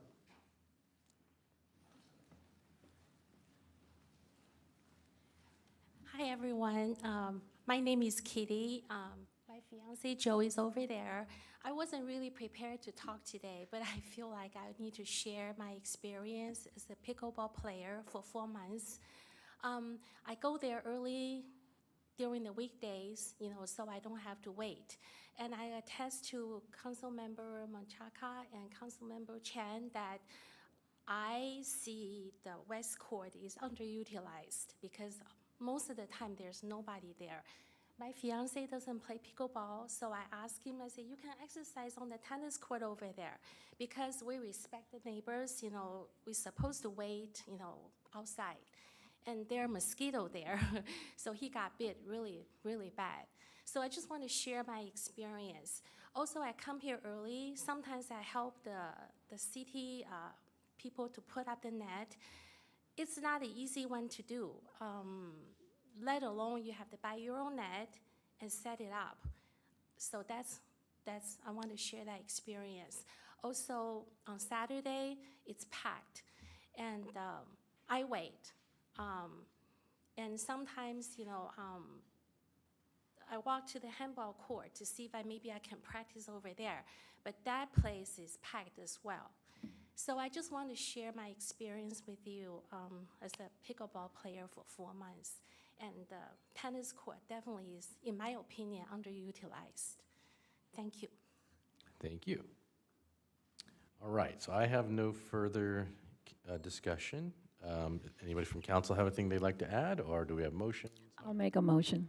All right, we have a motion. Okay, so I'm going to make the motion for alternative 1A. Marilyn, can you put that up because it gets so confusing for people? Or Rebecca?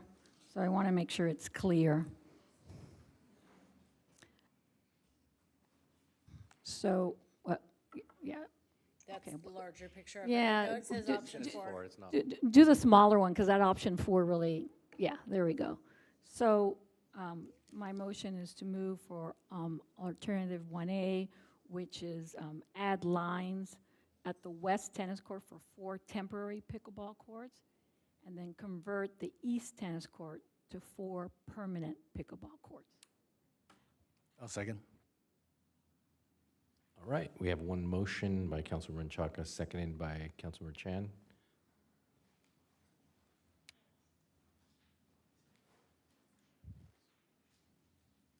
Let's vote, please. All right, Motion passes by a vote of 3-2. thank you. Next item, please. Oh, I'm sorry, Mayor, could I add, we've already voted, but I just wanted to say that I hope staff also heard the fact that I think there was 3 of us who wanted some kind of acknowledgement on the west side. Yeah, and actually, along those lines, I would say I agree with that, but I think appropriate to, in addition to JS, I think we really should think about it in the land acknowledgement statement, because that's permanent. And that's fine, I just want something, so whether it's a sign or land acknowledgement statement or land management system. JS, yeah. Just anything, but again, All 3? I'm trying to protect the future of council and staff, so we don't go through this again. And then the other thing I wanted to make sure we're in agreement is the proposed improvements that were mentioned by a variety of people here, which were, I just wrote some of them, setting up sound barriers, better lighting on the streets as well as the waiting area, changing the gate location, rearranging the 2 existing doors, and anything else, getting some feedback and improving that area. That. Thank you, Councilwoman Menchaca, and this gives me an opportunity to prepare the council and the community that you'll hear this at least one more time, because this is a construction contract. It's different from what we approved earlier with the resurfacing. So we will rebid this out. As part of that, we will talk with the pickleball community about what other amenities, and we will research, as Mr. Vivanti said, we will research what other cities have done and how effective that sound barrier is or is not. We can add the sound barrier later on after that research is done, but the rest of those amenities we would look at as part of the construction, and that would be on a future council agenda. Okay, that's great. And then lastly, pursuing joint use agreements with our schools. And so I'm not sure if how that comes back to council, but not only pickleball or tennis, but if there's other possibilities with our schools, because they really have, I think, probably more land than we do, more green space. We have 5 elementaries, 1 middle school. We have Del Mar, which is our continuation school, and the high school. You know, I would like us to at least pursue some kind of joint use to increase access to our community for more green space and more recreation. We have the general joint use agreement, and then there are exhibits for each location that are attached to that, and we've brought that back as a revision to the joint use agreement, which is what this would likely come back as. I'm sorry, thank you. That's all, Mayor, thank you. Is everything okay, Mayor? Oh. Plug for the city manager. He's having me do his work. Thank you. I really appreciate that. Good comments from everybody. Next have a item, break? please.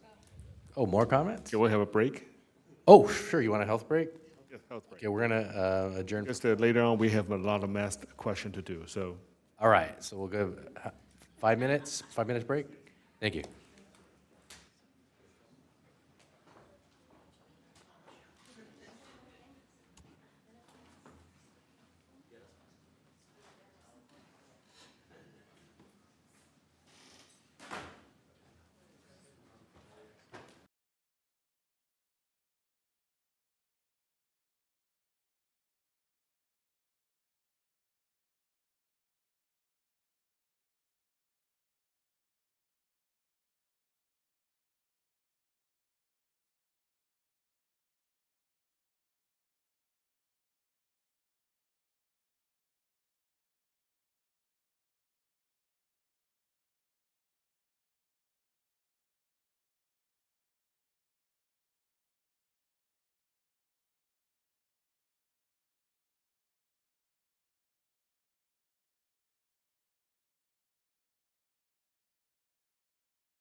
9:50. Next item, please.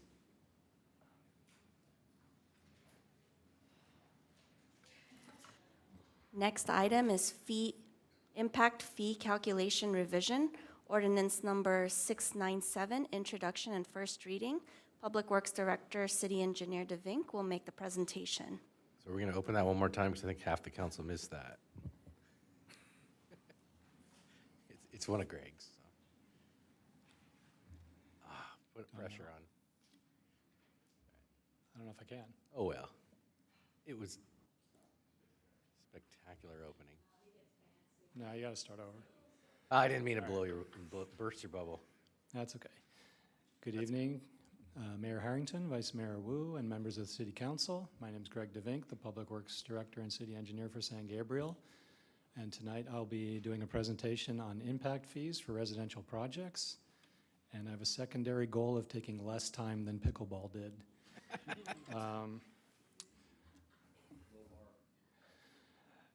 So tonight, this presentation is intended to inform City Council about the history, laws, and calculations related to impact fees for residential projects in the City of San Gabriel and propose modifications to those calculations. We'll be going over what is an impact fee, the history, impact fees specific for non-ADU residential projects, which are new homes and additions, and impact fees for ADUs, because there's different rules for both. So what is an impact fee? When new development happens within the City of San Gabriel, there are generally increased demands on our public infrastructure and city services. If we add housing units, we increase demands on our streets and sewer infrastructure, our parks, our police, and our fire services. Impact fees are collected by the city prior to permitting occupancy of residential dwellings to help fund the cost of these impacts. This also applies to commercial developments, but those are not part of tonight's discussion. I'm going to interject something. If you recall a few months ago, we had a resident come up here and voice an appeal to council regarding development impact fees for a new home that her mother was building.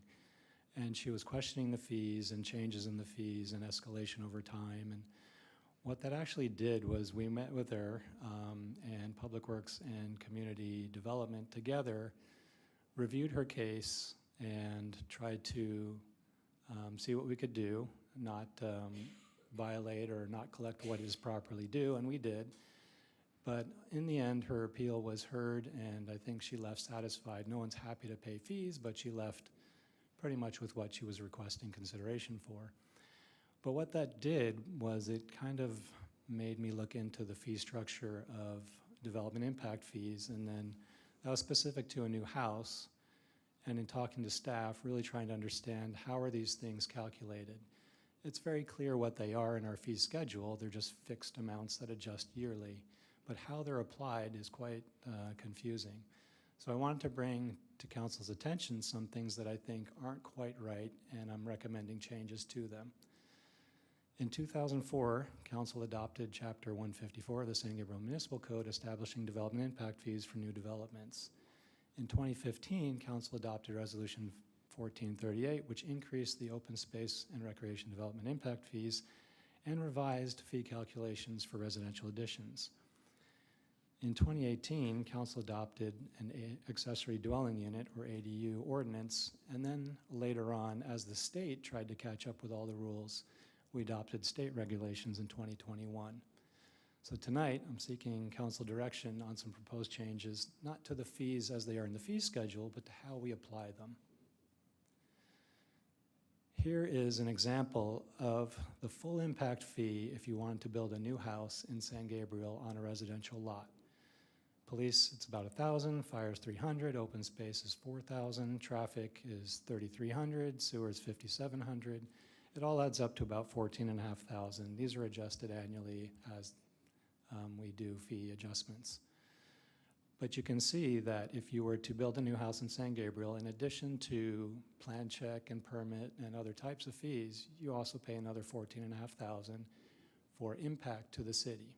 You're adding demand on police, fire, and parks, and possibly on sewers and traffic as well. I'm going to talk about non-ADU projects first, which are additions and new homes. By the impact fee methodology that was adopted in 2015 and is still in use today, additions under 25% of the primary dwelling pay no impact fees.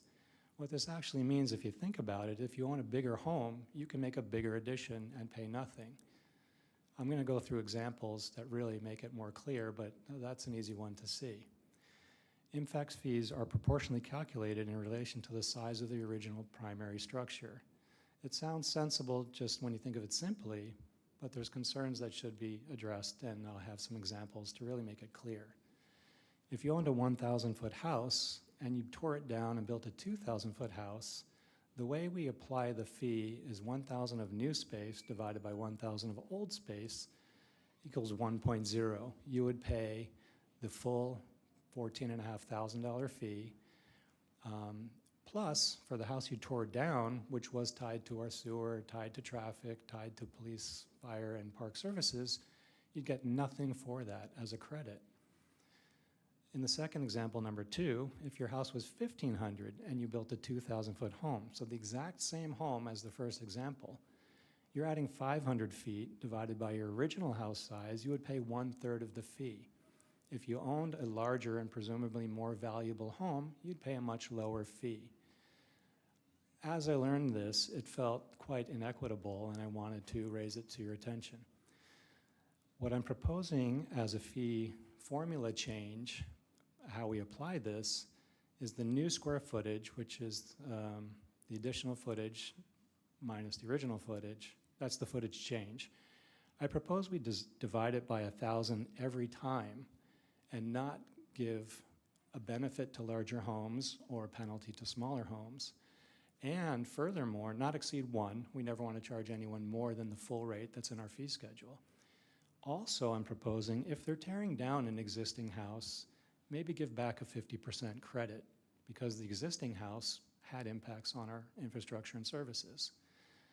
This change solves 2 concerns by creating an initial impact credit for the house that's been removed and not reducing fees for larger homes, which I believe is considered pretty easily inequitable.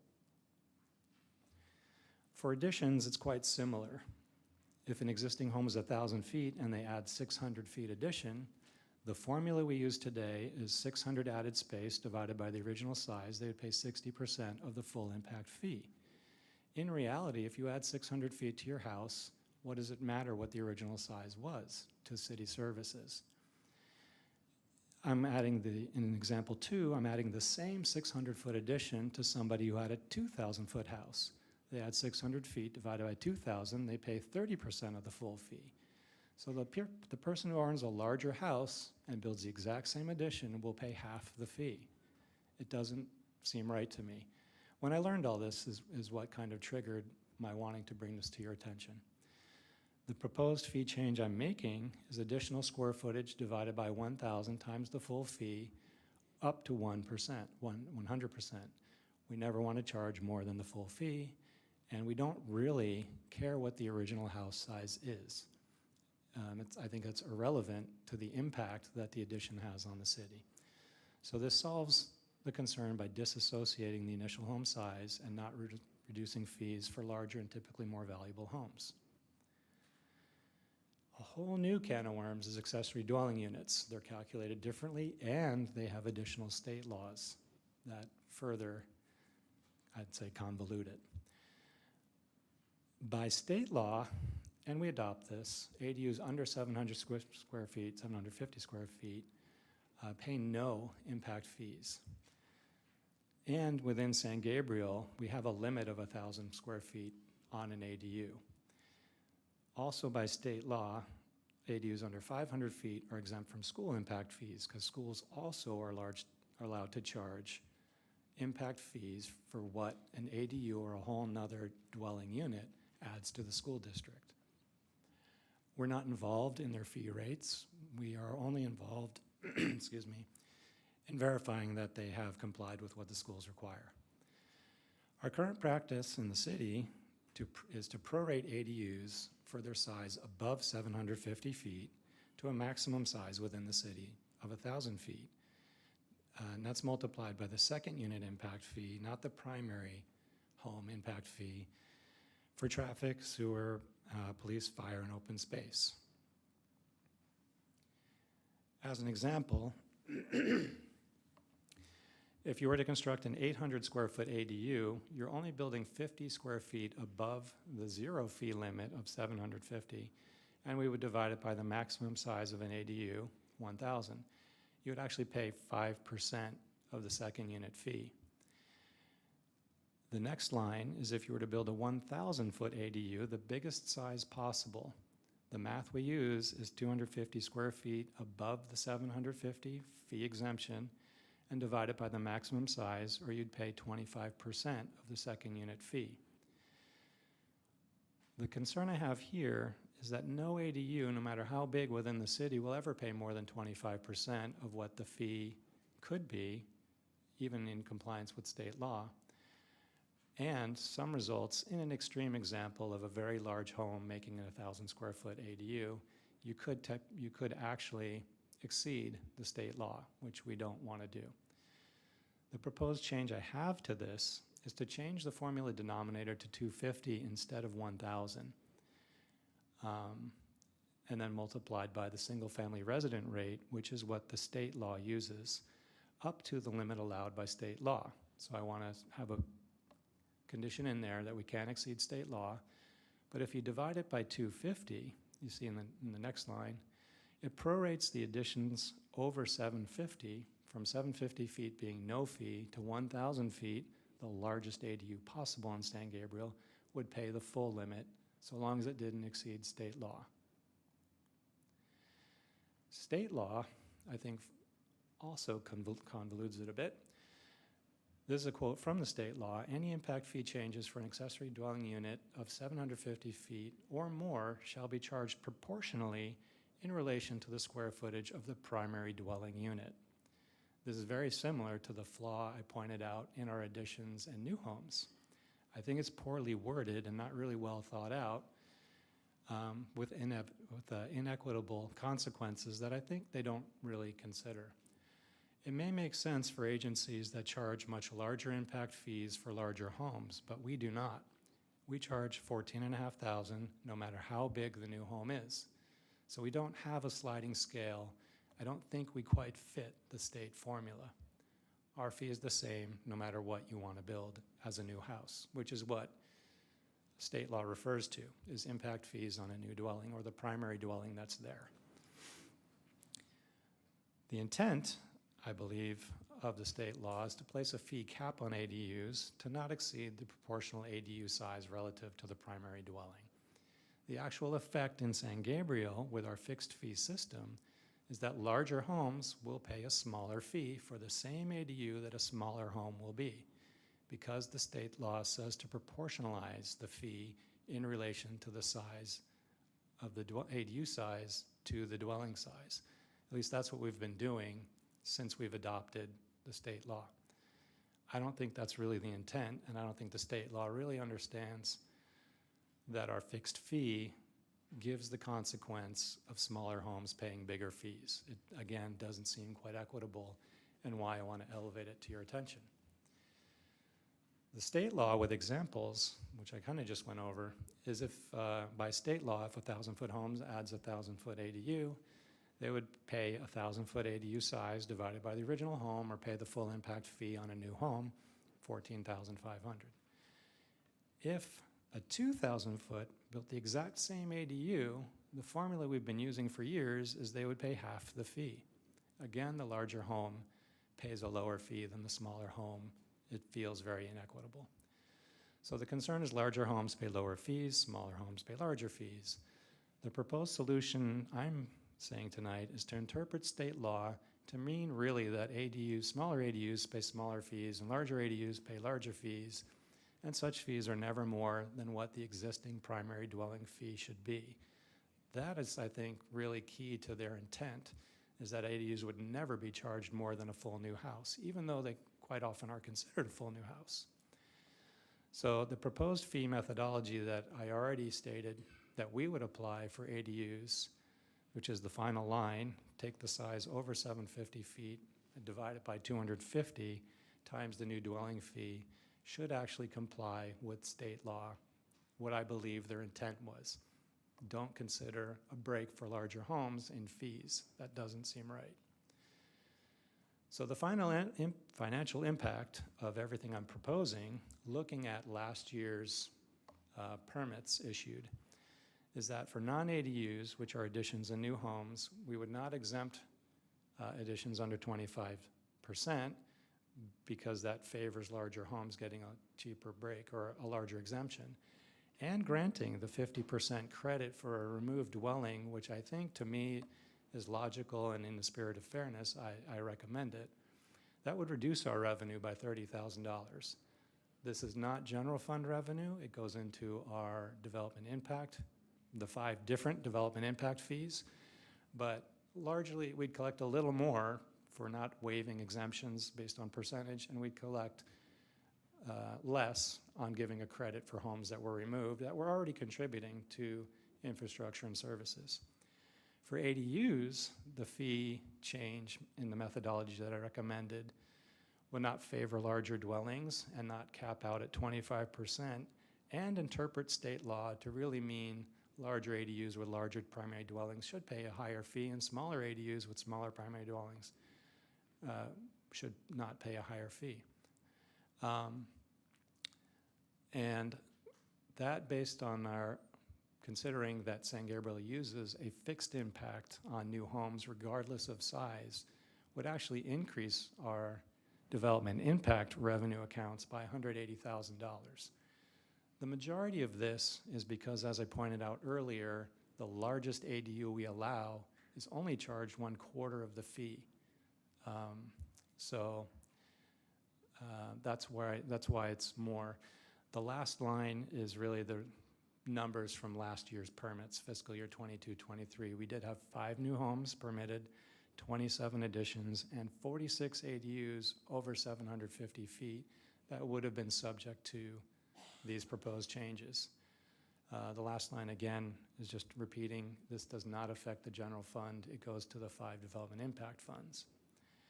And there you go. It's very confusing, and I'm here to answer your questions.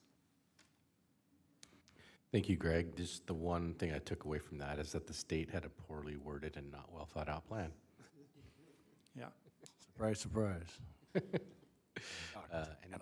Any clarifying questions from council? I've just got, well, my main question at the moment is, so does this mean that we as a city are allowed to decide how to calculate it, and we don't have to follow the way the state says? Or how does that work? The state's language, I think, is subject to interpretation. Now, they have published examples that contradict what I propose, and they have other wording that supports what I propose. I believe their intent is to make sure ADUs are never charged more than what the main house would have been charged. Right. Their intent is to make ADUs happen. That's why they force it on cities to allow it. Right. They realize the housing crisis, and they set places, because we could say, oh, it's an ADU. As a city, we could say, well, you should charge 5 times what a new house would cost because it's a second property on a parcel. Without their law, we could do that. It really is not what they want. They want to ensure that ADUs pay less than the primary dwelling. I believe what I'm proposing does that. In the worst case scenario, the largest possible ADU would pay the full amount, but never more. And I don't have the number and I don't know what it is, but a lot of ADUs are much smaller. Right. 750 is quite a sizable ADU to add. 1,000 could be really a whole 2-bedroom apartment size building. Yeah. When you think of what's actually happening, ADUs are generally being built and rented out at market rate, no matter what people are saying. And I think it's fair to charge impact fees for another unit that could be considered as big as a small house. But it is a sliding scale. They have the right to come and propose any side they want. If they want to make their addition or their ADU 250 feet smaller, all that fee goes away. So it's just the cost of Okay. making the larger ADUs within the city. And that's magic 750 number, that's state law that says that we cannot charge on anything under 750? We are not allowed to. Okay, so that's just, Schools cannot charge under 500, we cannot charge under 750. okay, and that's just, State that- law. at least that's clear state law that says Yeah. that's what we can and can't do. Yeah, our fee Okay. before and what I'm proposing charges 0 for 750 or less. Okay. Impact fees. There's other permit and plan check fees, but Right, okay.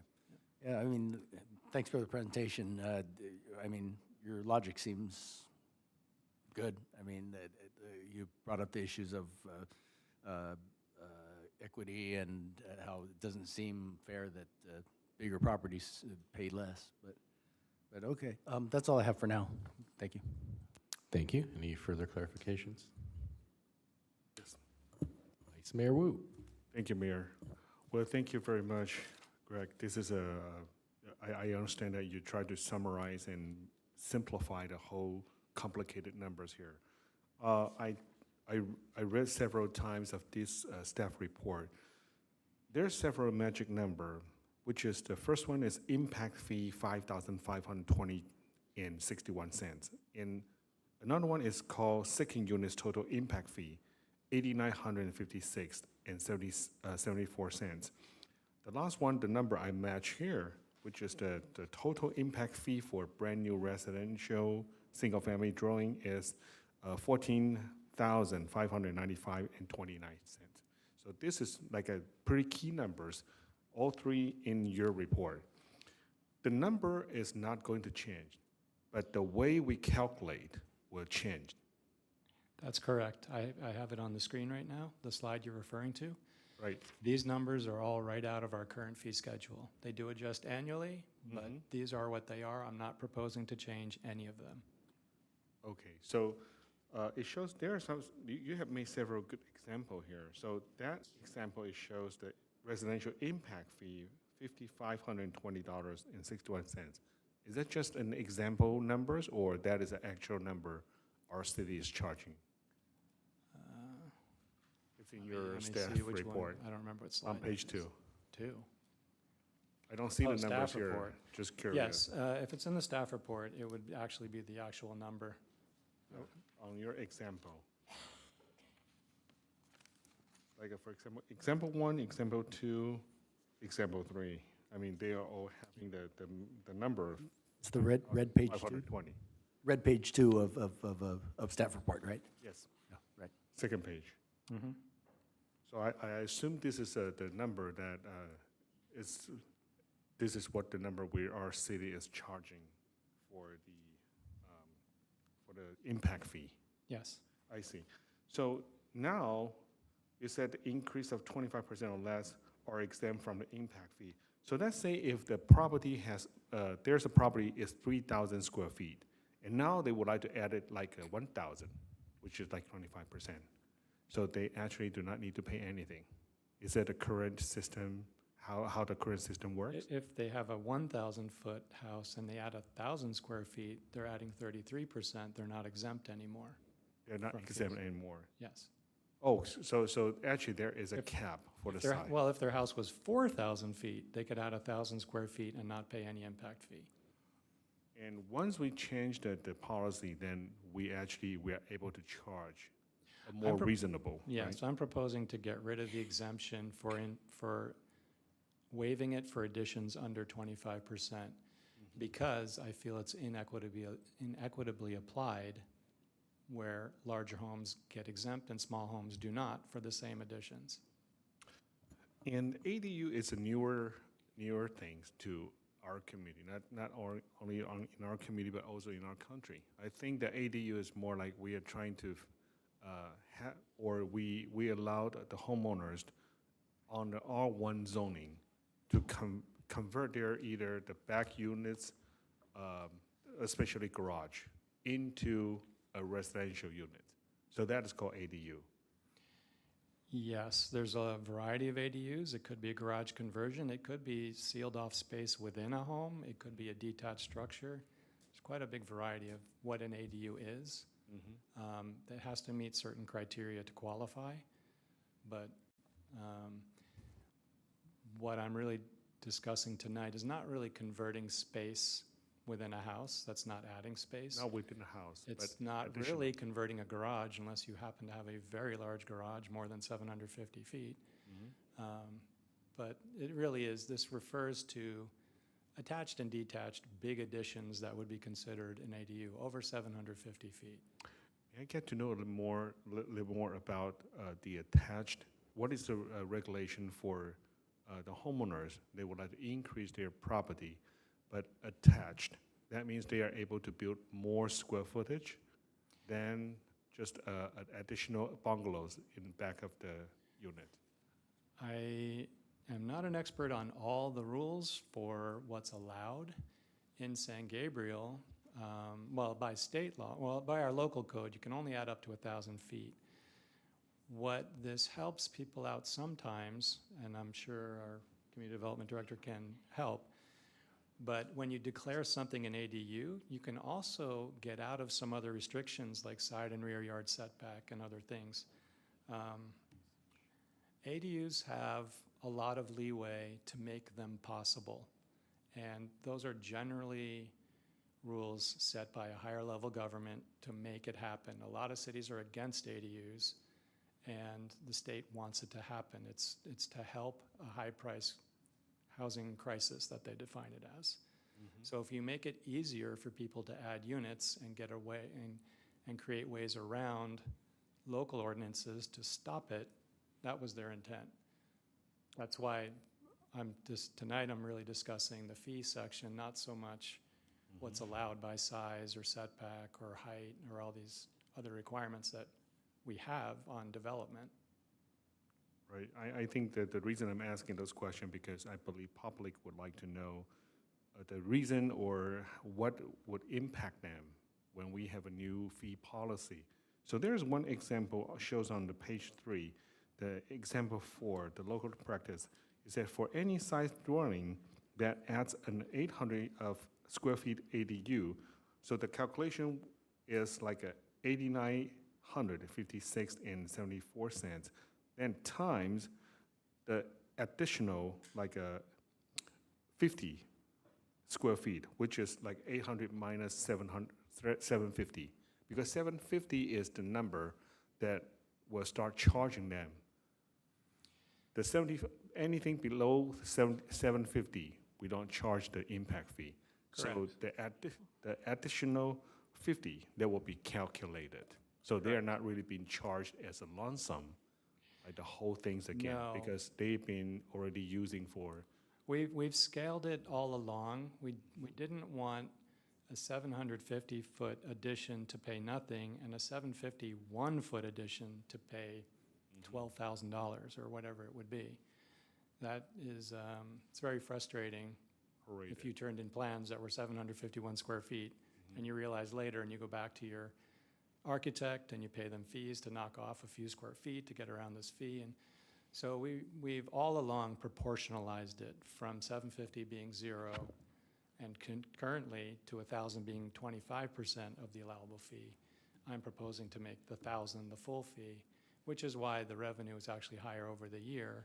But I still think that's a fair thing to do and compliant with state law.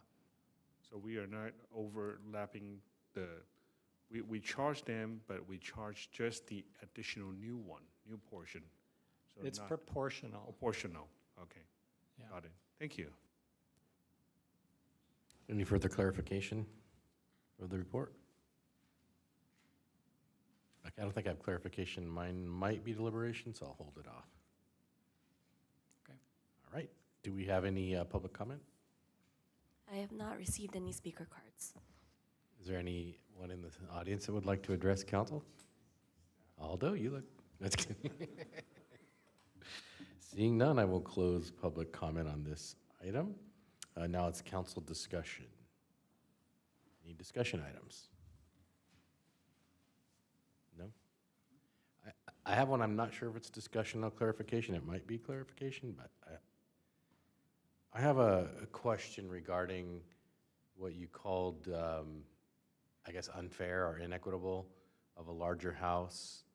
Because to me, that larger house has already paid a higher impact fee originally.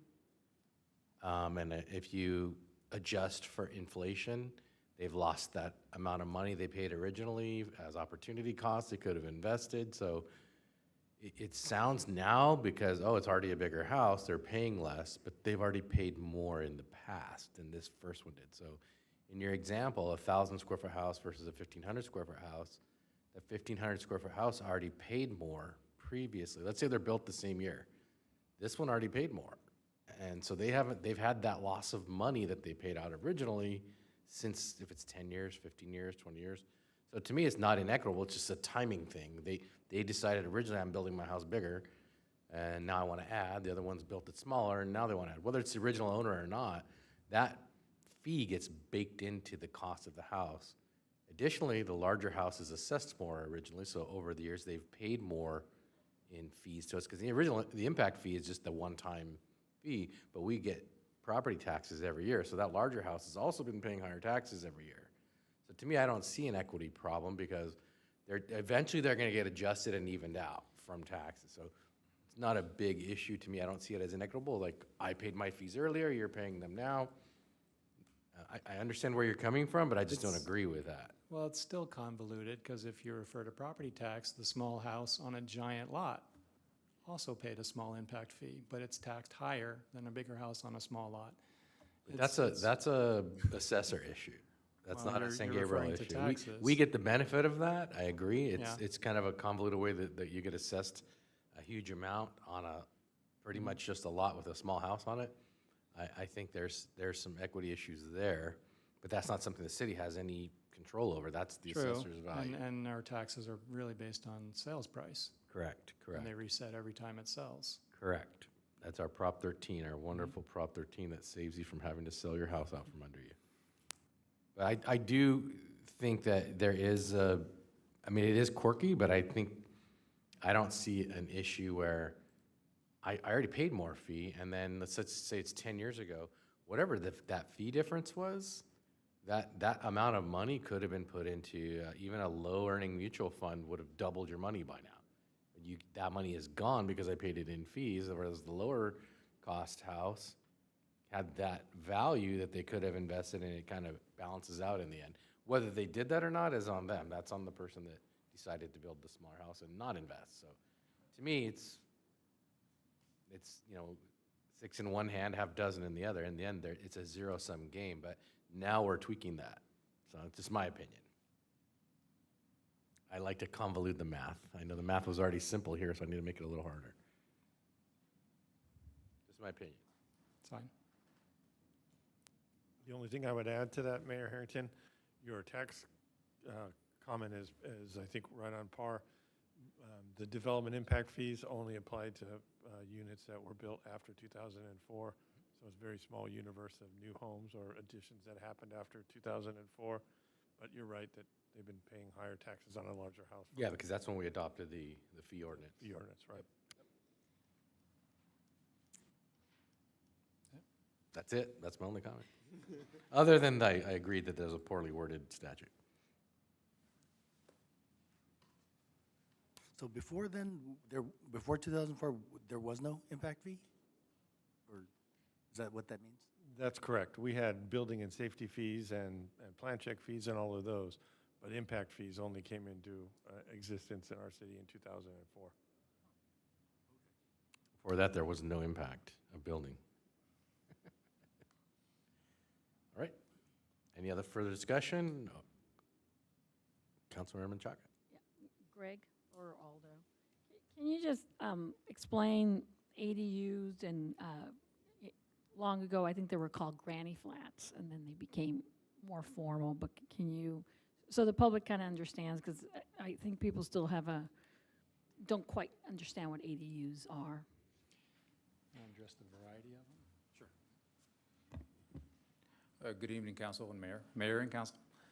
So an ADU is known as an accessory dwelling unit, and we've, over the years, have looked at various laws by state to address ADUs and or accessory dwelling units. And as Greg had mentioned, the intention is to increase the housing density in the city to allow for more housing options. There are a variety of different types of ADUs. There are attached ADUs or attached accessory dwelling units to the main house. There are those that are detached from the main house, as well as the conversions of the garages to accessory dwelling units. One of the most recent type of ADU or form of ADU is called a junior ADU. The limitation on a junior ADU is that they must be a conversion of the existing house or a portion of the existing house be converted into sort of a detached second unit, or also known as a junior ADU. There are restrictions to both in terms of sizes. As Greg had mentioned, there's a cap to 1,000 square feet for an ADU. There's also a limitation on the size of the junior ADU from within the house.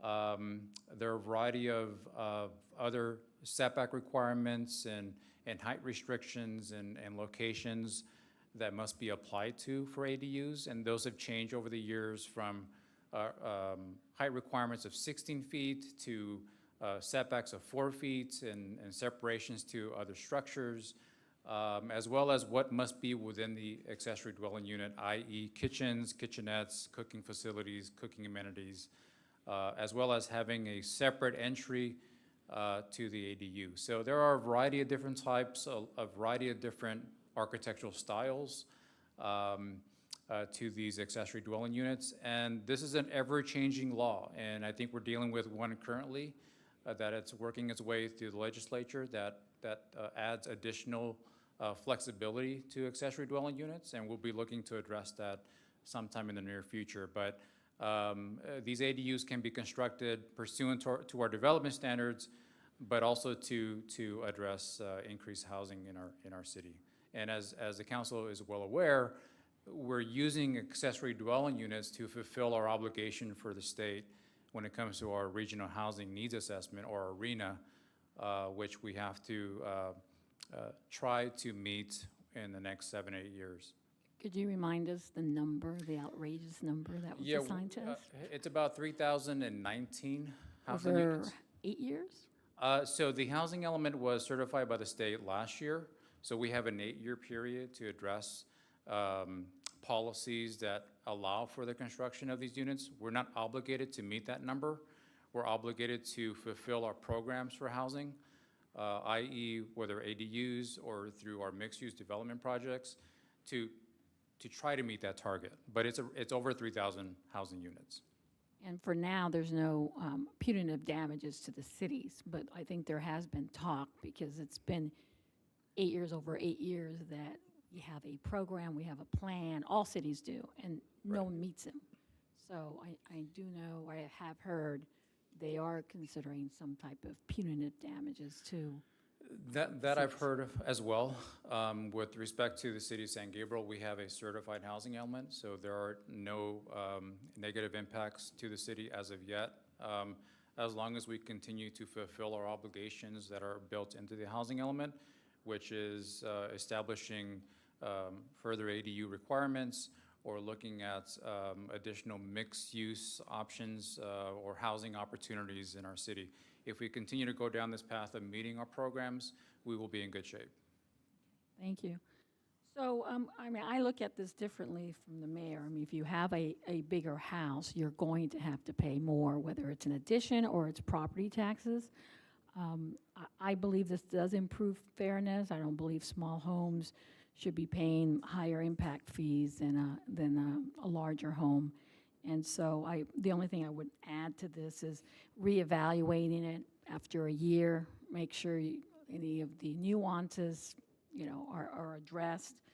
I like the new math because it actually gives us more impact fees, so it kind of worked itself out from that perspective. But I think this is more equitable and definitely more fair for everyone. Thank you. Thank you. Any further comments, deliberation? Nobody? All right, we have no public comments, no more. Oh, we do. Councilmember Ding. Saved by the bell. Yeah, I still quite not understand why state law it's designed for the small unit and the more impact fee, and the original it's a small unit, the more impact fee, and the original three like bigger houses less impact fee. Why they if like concept is like encourage you to have the more ADU, but why they design it? I believe the intent of the state law is to ensure that a property adding an ADU does not pay more in fees than the primary house would have already charged. I do think, I don't know with any certainty, but I think a lot of cities probably have a sliding scale impact fee. You pay a bigger impact fee for a bigger house. We don't have that. We charge the same no matter what size your house is.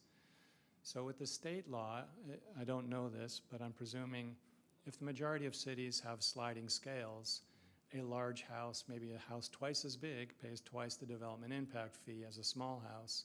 They want to make sure that that larger house ADU doesn't pay more than what the house would have paid. Keep it proportional to the house.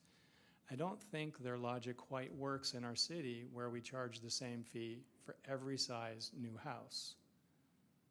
So I'm proposing that we use it to make sure we never charge more than the original house.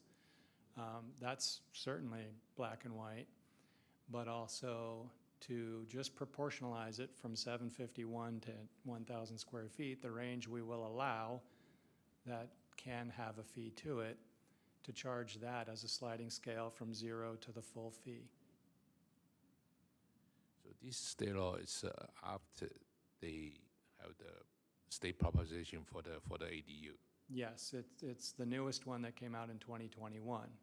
We adopted it and says, yes, we'll comply with state law, but, I mean, it just makes sense to agree to comply with state law, but it's worded not in a way that really works for our fee schedule and does result in smaller homes paying higher fees.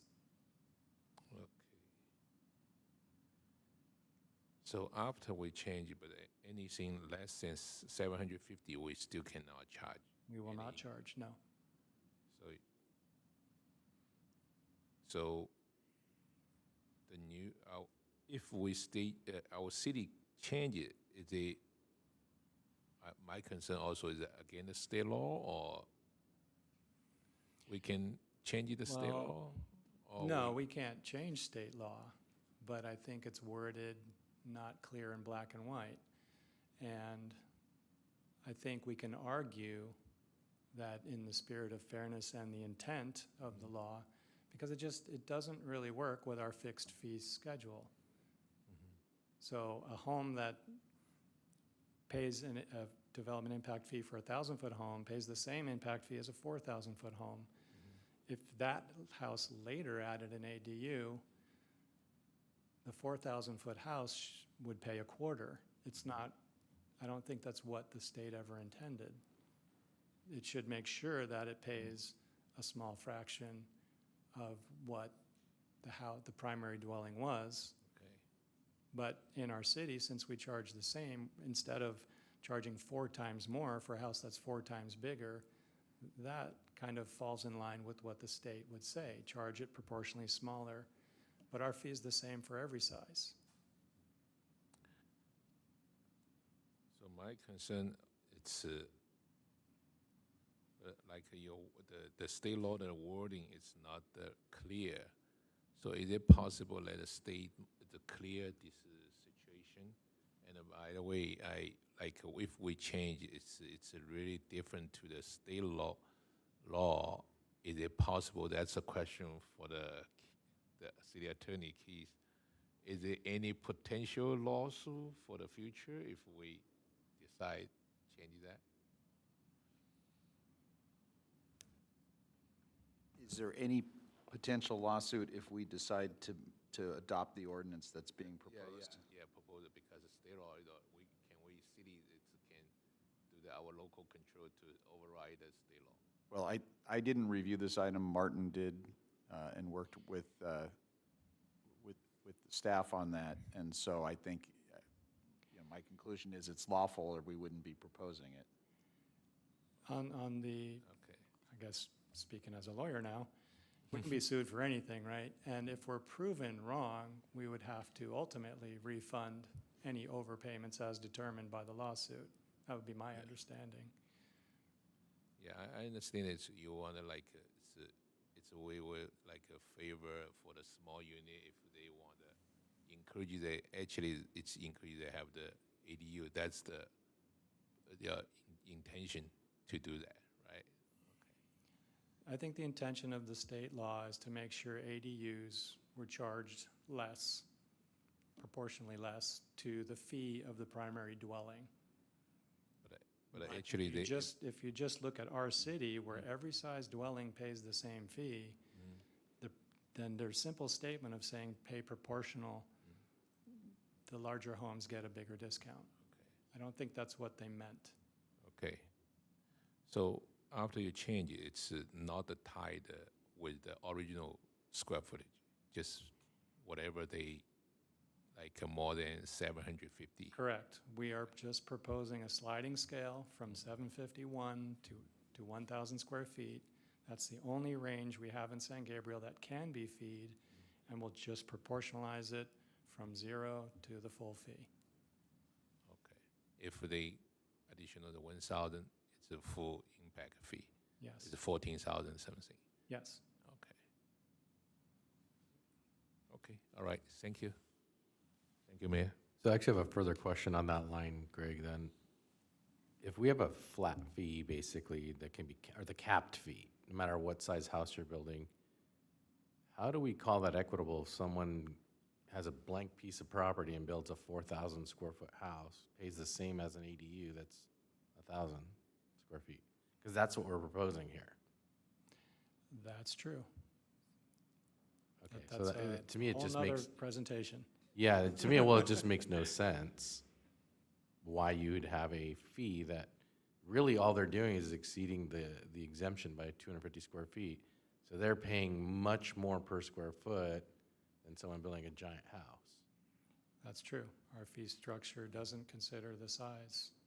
Our existing fee structure for development impact doesn't care if it's a one-bedroom house or an 8-bedroom house. It doesn't care. So that's kind of where I differ in the fact that the state law was kind of to exempt that first 3/4 of the fee. That's my reading of that. So that if you want to go up to that, you pay a quarter of the fee because the first 3/4 was exempt. If we had allowed $1,250, then it's the first 60% is exempt. If we had allowed, whatever. To me, that's if we'd allowed $1,500, the first half is exempt. So I have a different reading, I guess. That actually is how we do it today, by dividing by 1,000 the maximum size of an ADU, where 750 pays 0, the biggest size pays a quarter. You could presume that's for a 4,000-foot house in my formula, but it's Well, I think we're using 1,000 the today. logic is that the first 3/4 of that 1,000 is exempt. So that's why you're paying a quarter of the fee. So then you are equitable, and the 4,000 square house pays a full fee. This 250 is capped out at like $3,000 instead of $14,000. To me, that's inequitable. Like what we're proposing right now is you're only really exceeding the state by 250 feet, and you're paying $14,000. Same as someone building a 4,000 square foot house. Those are two wholly different things. And we're charging the same fee. So I agree we might have a problem with our fee schedule. We might. That needs to be addressed. But also, this isn't fixing that problem. It's kind of, yeah, we're going to get more revenue, but should we? That's my question. I don't want to charge $14,000 for 250 square feet. A lot of money. I can see your point, and I will leave that to council. All right. Okay, that just brought that up to me. It's like that. To me, it seems like our code needs a little change. And Altering the impact fee structure and maybe charging more for bigger homes and less for smaller homes, that's a huge task. That would be ideal. But that's an enormous task, I think, with a public vote, is it? Well, we have to prove our fee, too. We have to prove the actual impact. Yeah, it's a study. Okay, that was it. I was only going to say that there's no deadline on what we're putting before you tonight, so if this is something you want further information, for example, answers to Mayor Harrington's questions, we can bring that back, so please don't feel like This is a tonight or nothing kind of item. I'm sure the impact study would be quite an undertaking. There's a lot to it, I know that. So if we need to take action on this, it's something urgent, I think we can, but to me, it's not like an urgent thing. It's a lot of money that we'd be collecting, but should we? It's not whether we could, should we, is my question. I think we're giving an outsized inequity to fix a kind of a minor equitable problem, but that's just my opinion. Well, could we bring it back with a resolution for that scenario? Because I think there's probably other scenarios that are not being thought out. We can. I can also split it if you don't have concerns with additions and new homes, as I proposed. Maybe we can agree, and I'll come back with an ordinance that just does that. We could leave ADUs alone. The largest ADU pays a quarter of the fee. It's less than what the state allows. We can leave that alone. So if you give me direction, I can come back splitting any way you like. Yeah, let's just take a little poll on council. Does that make sense or not? Am I off base there? Because I don't think the 250 square feet should pay the same as a brand new house. I think they're just different character. All right. I mean, I agree with that. Yeah. I agree with you. All right. We got 3 people at least. So anybody want further discussion, or can we do some motion along those lines to basically bring it back with that discussion? So we wouldn't be taking action on this right now. We would ask to have staff bring back an ADU ordinance separate from the other discussion. So we have two things to vote on. One is the ADU. And that way, I think if we're trying to be equitable, then we have 2 different scenarios with 2 different solutions rather than one size fits all. So it's coming back before us with a little different math, but now that we've had this discussion, I think it'll be a faster discussion. And I don't think we need to vote on that, Mayor. You've got direction from 3 of you. We'll bring that back. So it's a 2 scenario. So one is ADU, one is for the extension. Yes, one is an addition to a house, which is different than an ADU because you're actually expanding the house, but you're not creating a new living unit.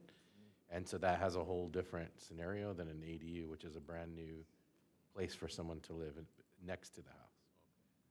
So for the additional, that won't have any state law? No. No, it's a separate scenario. Maybe, yeah, it's agreed to separate. The only law would be a nexus to the impacts that we're charging the fees for, and that's part of the impact fee law. So would that be something that you would work with our economic development department, or is that No, just you? it's probably just me. Okay. Yeah. Great. Thanks. I will come back with a buffet of ordinances. So one of the things I want to clear the picture, if like from the 750, that's no impact fee, up to the 1,000. So based on your formula, probably do you have any average for the impact fee, how much it costs? Well, the largest addition would pay the 14,500 Well, fee. it's if the additional, it's Yeah. 1,000. Mm-hmm. Everybody good? Okay, we'll bring that back. Thank you, Greg. Appreciate it. Sure. Thank you. Okay, next item, please. Next item is public comment. I have not received any speaker cards. I don't see any in the audience, so I will close the second public comment. All right, so the next item is city manager's report. I agree. Next item, council comments and conference or meeting reports. Who would like to go first? Councilmember Menchaca. Thank you. First of all, I wanted to give some kudos to, I think it's our city clerk's office. When we first come in, you now have a list of events, which I think is really helpful. It was better than what we've had in the past. And I was just going to suggest maybe you can bring that up towards the end too. Helps council comment, under council comments, so I can actually refer to it, but it is very helpful. So that's number one. Number two, I see Captain Brock here, and so I wanted him to come up and talk about the October 26th fundraiser for our officer and let everyone know. Would you like me to give you a quick overview, or do you want to ask questions about it? Just a quick overview so we can let the community know what is taking place and how they can be part of it. Officer Robert Barada completed his career here in San Gabriel as a police officer. Prior to that, he served several years in the Army, Army Rangers.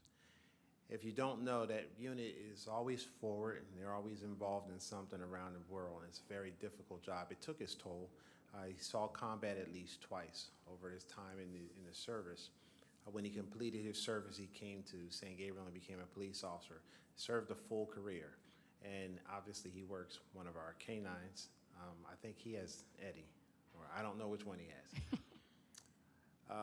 He was all set to retire, and he's following our regular procedures to retire, but probably 2 months prior to his actual retirement date, he learns he was gravely ill, and he's ill with a form of cancer. And typical of an Army infantryman, he won't say anything, and he didn't say anything. He just thought he was sick and just thought he was a little tired, a little exhausted. As it turned out, he had several deficiencies in his blood and a very rare form of cancer that affected his blood and blood circulation. Not so much circulation, but the blood. And that causes the constant fatigue that he ultimately, it was discovered, he didn't necessarily complain about it. We want to hold the fundraiser to help offset some of the things that his kids were able to enjoy because of the extra work he would do and different things he was doing to maintain his family. Although he was managing his affairs with no problem, we just felt obligated to do something to acknowledge him and his family, to let them know after all the years of giving back to his service to the country, service to this community, we in turn recognize what he done and the health challenges that he's facing has a significant impact on the family. So on the 26th, we're going to have this fundraiser. We collected several items from around our various communities to auction off, and that's our primary way of raising some funds to acknowledge Robert and his contributions both to the city and to our country as well. The event is on Thursday, October 26th, from 12 to 5 at the Mission Playhouse lobby, or parking lot. Parking lot, yes. And it's a barbecue. Hot dogs, hamburger, yes, the minimal things, and then of course the socializing that will take place. And I think the auction will, I'm not sure how that's going to go, but it's primarily organized by the POA. Okay. It's $10 for hot dogs and hamburgers. Correct. And then there's also going to be a raffle, and you've gathered a variety of prizes for the raffle, so all the proceeds will be going to the officer Barada and family. his Correct. family. Okay, great. Thank you. Unless council has comments, I just wanted to make it known. Thank you. You're welcome.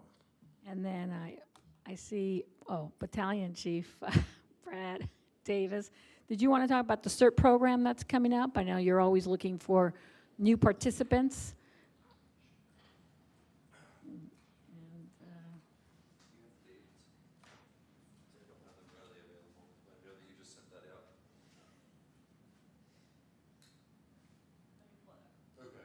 To catch you off guard, but while he's coming out, we can see we have our fall festival next week. It's actually going to be a very busy week.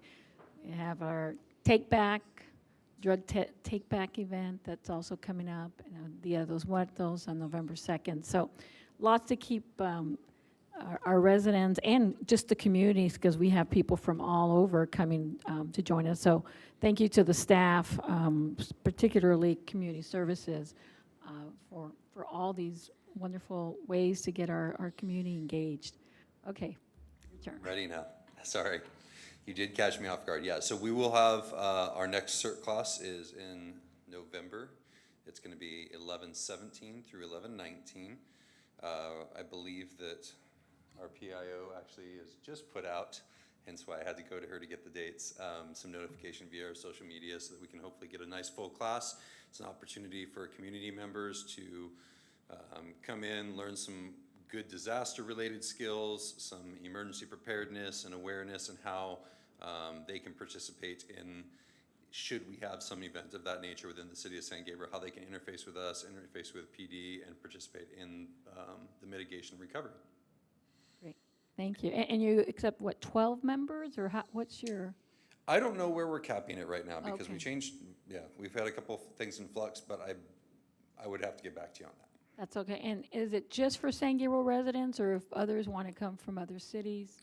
I think that we, as we get the interest, that we might prioritize our San Gabriel residents, and if we were to have open spots, which I think is and again, if somebody's coming with somebody with San Gabriel, it's not as though only that person, you know, can, your friend outside of the city can't attend, but I do think we prioritize our residents first, and then other open spots will be made available. Okay, thank you. Yeah, that question's always asked of me. It's like, is it just for San Gabriel residents? Because you're right, you're either a friend or a significant other from another city. I think we have pretty significant interest when these do come around, and it fills up fairly quickly. So for those people who are looking at this, send your interest in quick. Great. Thank you, Chief. Absolutely. And that's all I have, Mayor.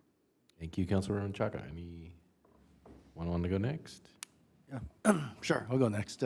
Just real quick, on October 6th, I attended the San Gabriel Annual Dumplings and Beer Festival. It was a great success, and I wanted to thank the staff. It was very well attended, maybe what we called too well attended. We still had overflowing crowds for the food, so maybe between this year and next year, we'll have to figure out how we can get more food vendors or more space or something. But it's much better to be too popular than throw a party and no one shows up, right? So thank you. All right. Vice Mayor Wu. Thank you, Mayor. I'd like to say I would like to extend my appreciation to our PD, Chief Edward Elizalde, Captain Brock, and Captain Nakamura, and Sergeant Nguyen for hosting the Coffee with a Cup on October 4th. This morning coffee time has attracted many of our community members and providing us a great opportunity to communicate with our neighbors. And also, I would like to extend that La Casa annual fundraisers, dinner on October 5th. And a special thanks to my colleague, Councilwoman Machanga, for the great outstanding work on organizing the event. So that concludes my report. Thank you. Thank you, Vice Mayor Wu. Councilor Ding. Yeah. I also have a chance to go to the Blossom Market. It's October 4 morning for the San Gabriel Police Coffee. It's really good. I enjoy it, and I have a chance to talk to the police chief and our staff, also regarding our city, the current safety issue too. I hope we can have more this kind of event. And then that day I also joined the SGV COG Transportation Committee, and regarding our metro line. And then the October 5th, and I joined La Casa. It's really good. And actually, I think the daily I also have the visit to the La Casa too, to see their facility. They do a lot of great things for not just for the I think preschool children, and also do the food banking, something. Yeah, it's also it's really good.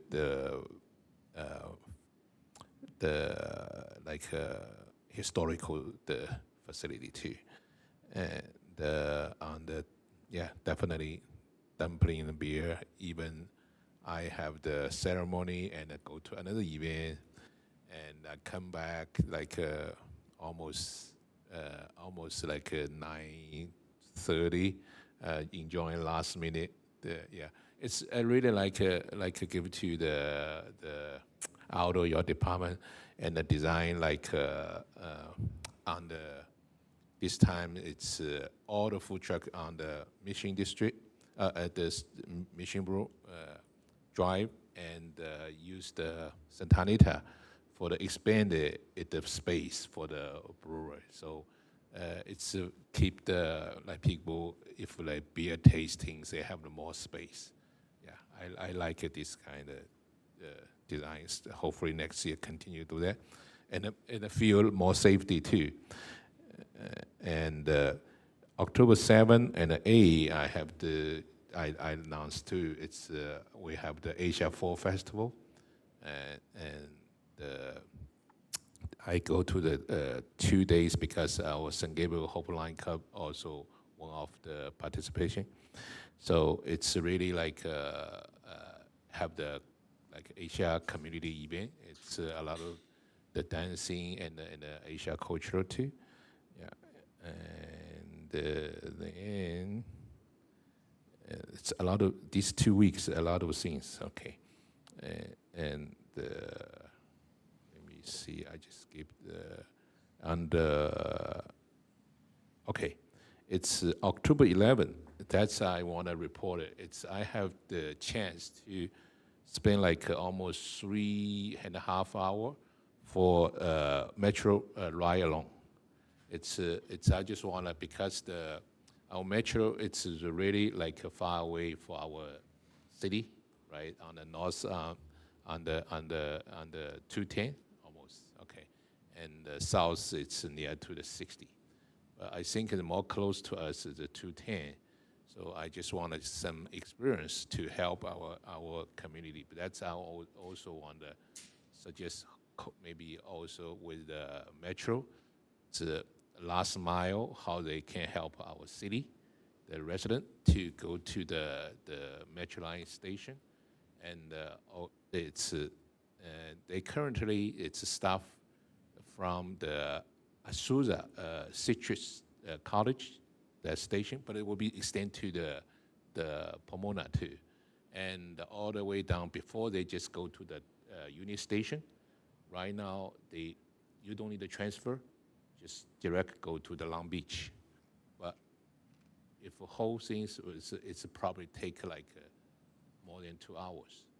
But go to the downtown, it's almost more than 1 hour after they do some demonstration, everything. So in and out almost take like almost 3 hours. I almost it's hard.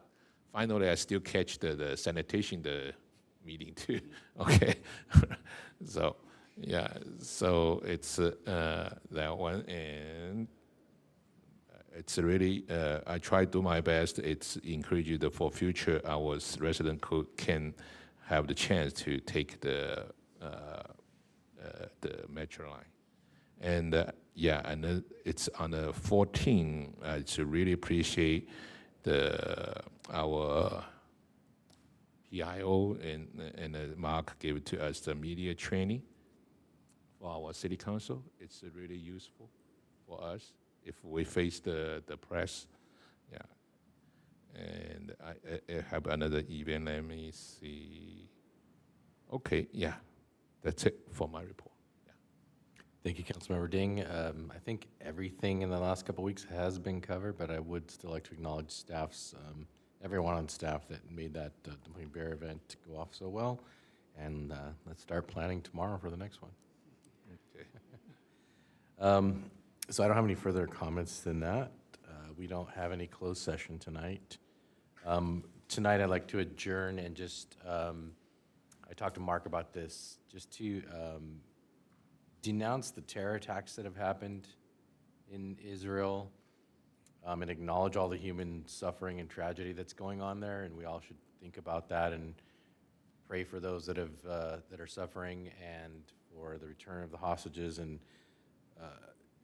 the quickest resolution for peace that we can possibly get there. And that really goes for all conflicts. There's no call for the type of things that are going on in our world, and I really think we need to really just, acknowledge all the suffering that's going on and pray for everybody that we can end this quickly. So with that, we will adjourn sharply at 10:59 p.m. to November 7th, 2023, the regular city council meeting at 6:30 p.m. That's it. Thank you.